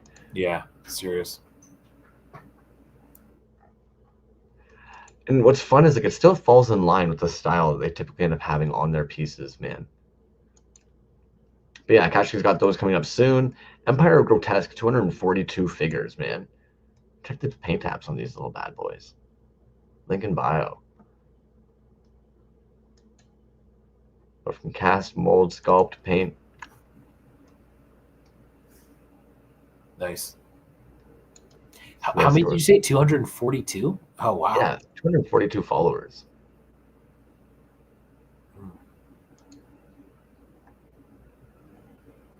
Again, back to the like, you gotta love it. Killer Napkin says my next tool investment is the Cricket. Yeah, I think Zimico. Exactly, right on point, dude. He says it's pretty handy for lots of stuff. Low run stickers are super easy. I was gonna say Zimico and I were talking about the Cricket and sticker making a while back, but I know that a lot of people are using those for multiple things. Is this porp? There was the pork drop today, yeah. Nice.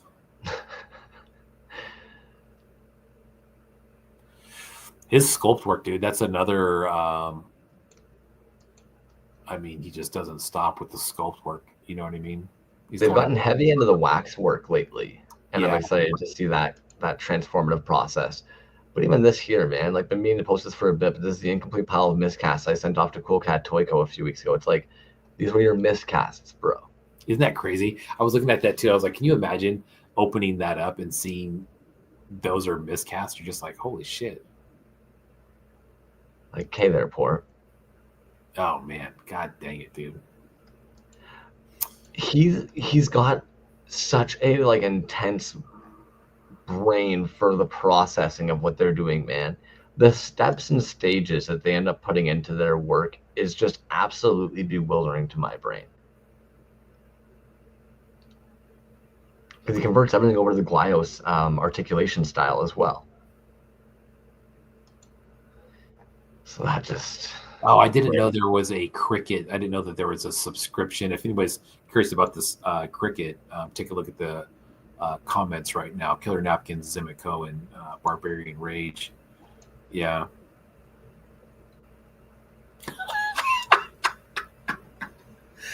Live, laugh. I do need me some live, laugh, love boards. The folklore ended up actually dropping this guy here today, which I thought was just absolutely fucking jokes, man. Some figgy newts. Some figgy pudding. Sorry. Oh, small brain syndrome. But yeah, dude. And then of course gave a little rundown of like all the little broids that have actually been dropping this past journey. And it kind of even caught me off guard. I'd kind of forgotten about how many pieces we'd seen Folklorian actually make this past year, man. A lot. Another one of the dudes that has fucking just gone hams. Really dove in. Yeah, definitely, dude. With the broids, and then also with some of the other little, like the Madball style burger. The burger that's over at DKE. There's a lot of work in that, dude. The interchangeable pieces that can, in between sets, work on each other. Yeah. These recent Camelbot Commanders with almost like these jewelry style freaking teeth. I don't know, you just scoop some of these. Well, you just got a box of Camelbot, but... yeah, dude. And it seems like, and what's crazy is I did get some, and out of the 7 figures, none of them looked even remotely close to that, you know? Right. Just so how many molds does this guy fucking have? Yeah, and he's just getting started, dude. Like legit just getting started. No joke when I say, like, I think they might be probably the most discussed artist in the scene at the moment.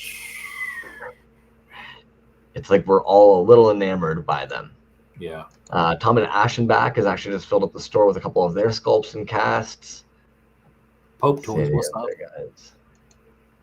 Oh, man. Hit them up if you want to snag any of those little jewels. And who was that? Tom Ossenbach? Is that who you said? Tom Aschenbach, yeah. Nice. Damn, dude, his sculpting, that's another guy whose sculpting has come a long way over the last couple of years. If you go way back in that dude's thread, I would tend to agree. Progression there. They actually had that really fun dog shark sculpt as well. Yeah, A little bit more. But I know that Porp ended up actually, or fuck me, Kerf ended up grabbing one of those when they ended up linking up. But I'd have to be scrolling. All right, dog. Nice. You mentioned a Swarm one too.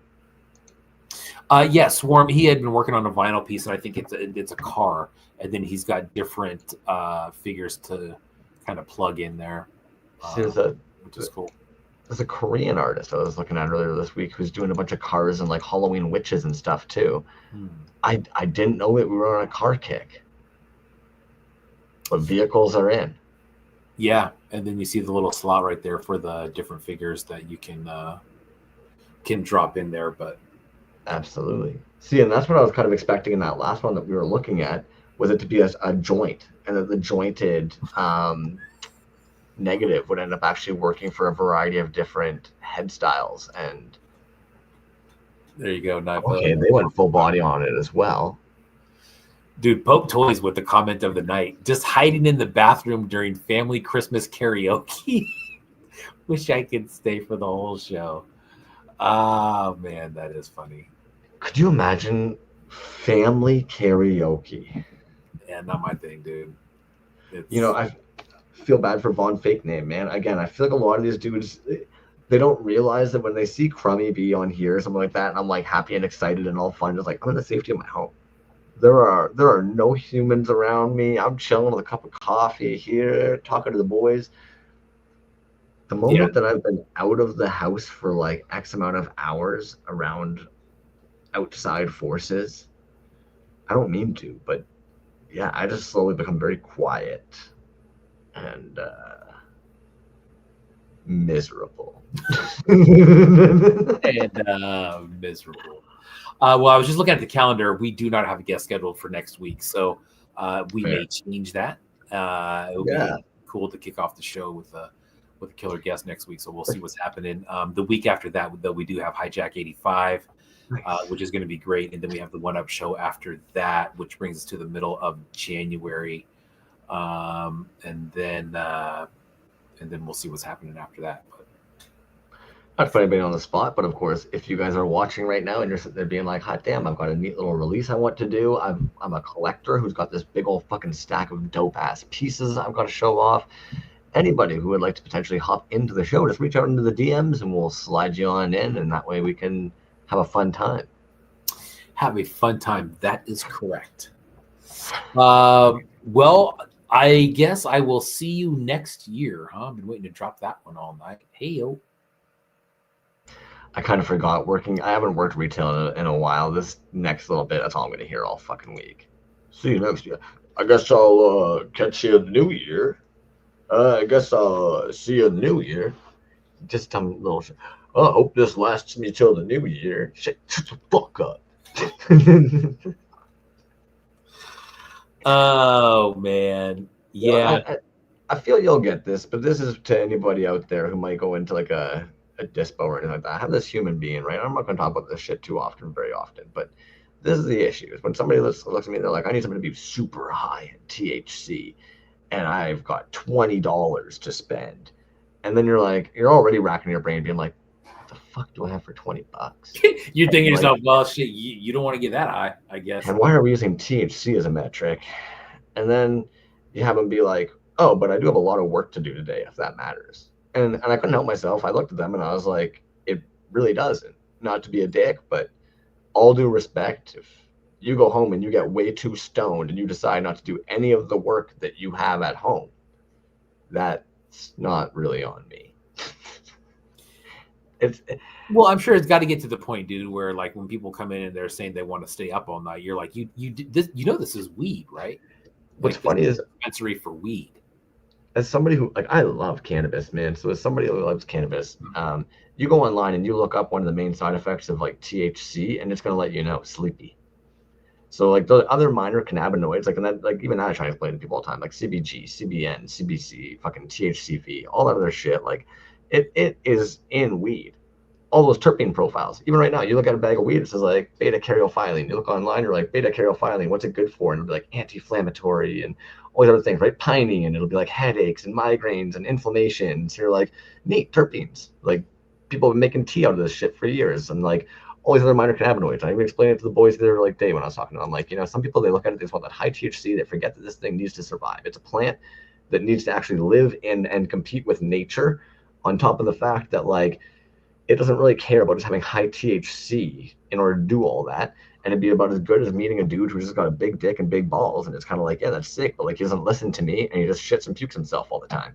And it's kind of like, that's kind of how I feel when somebody's like, I just need the highest THC. I'm just kind of like, I just need the biggest dicked and bald dude ever. You're like, sick, dude. I can find you that. We'll find you fucking Lumberjack Joe who's out there just fucking dragging his meat stick around with nothing going on up top. And you let me know how that goes. Sorry. And on that note, yeah, right. Jesus. Sorry about that, man. Toys. Crumbs So is another segment talking about other toys. Sorry. Yep. Yeah, right. So I think that show is what, January 2nd, I believe is what that is. It'll be on the 2nd. Yeah, absolutely, man. Oh, Jesus. Ashley Alvarado just thought of a new Yeah, that's funny. Perfect. Yeah. Always a pleasure, man. So next week, January 2nd, we will see you then. Stay tuned for what will be on the show. We will get to that on Monday. Looking forward to it. Night, everybody. Happy New Year, dude. Later.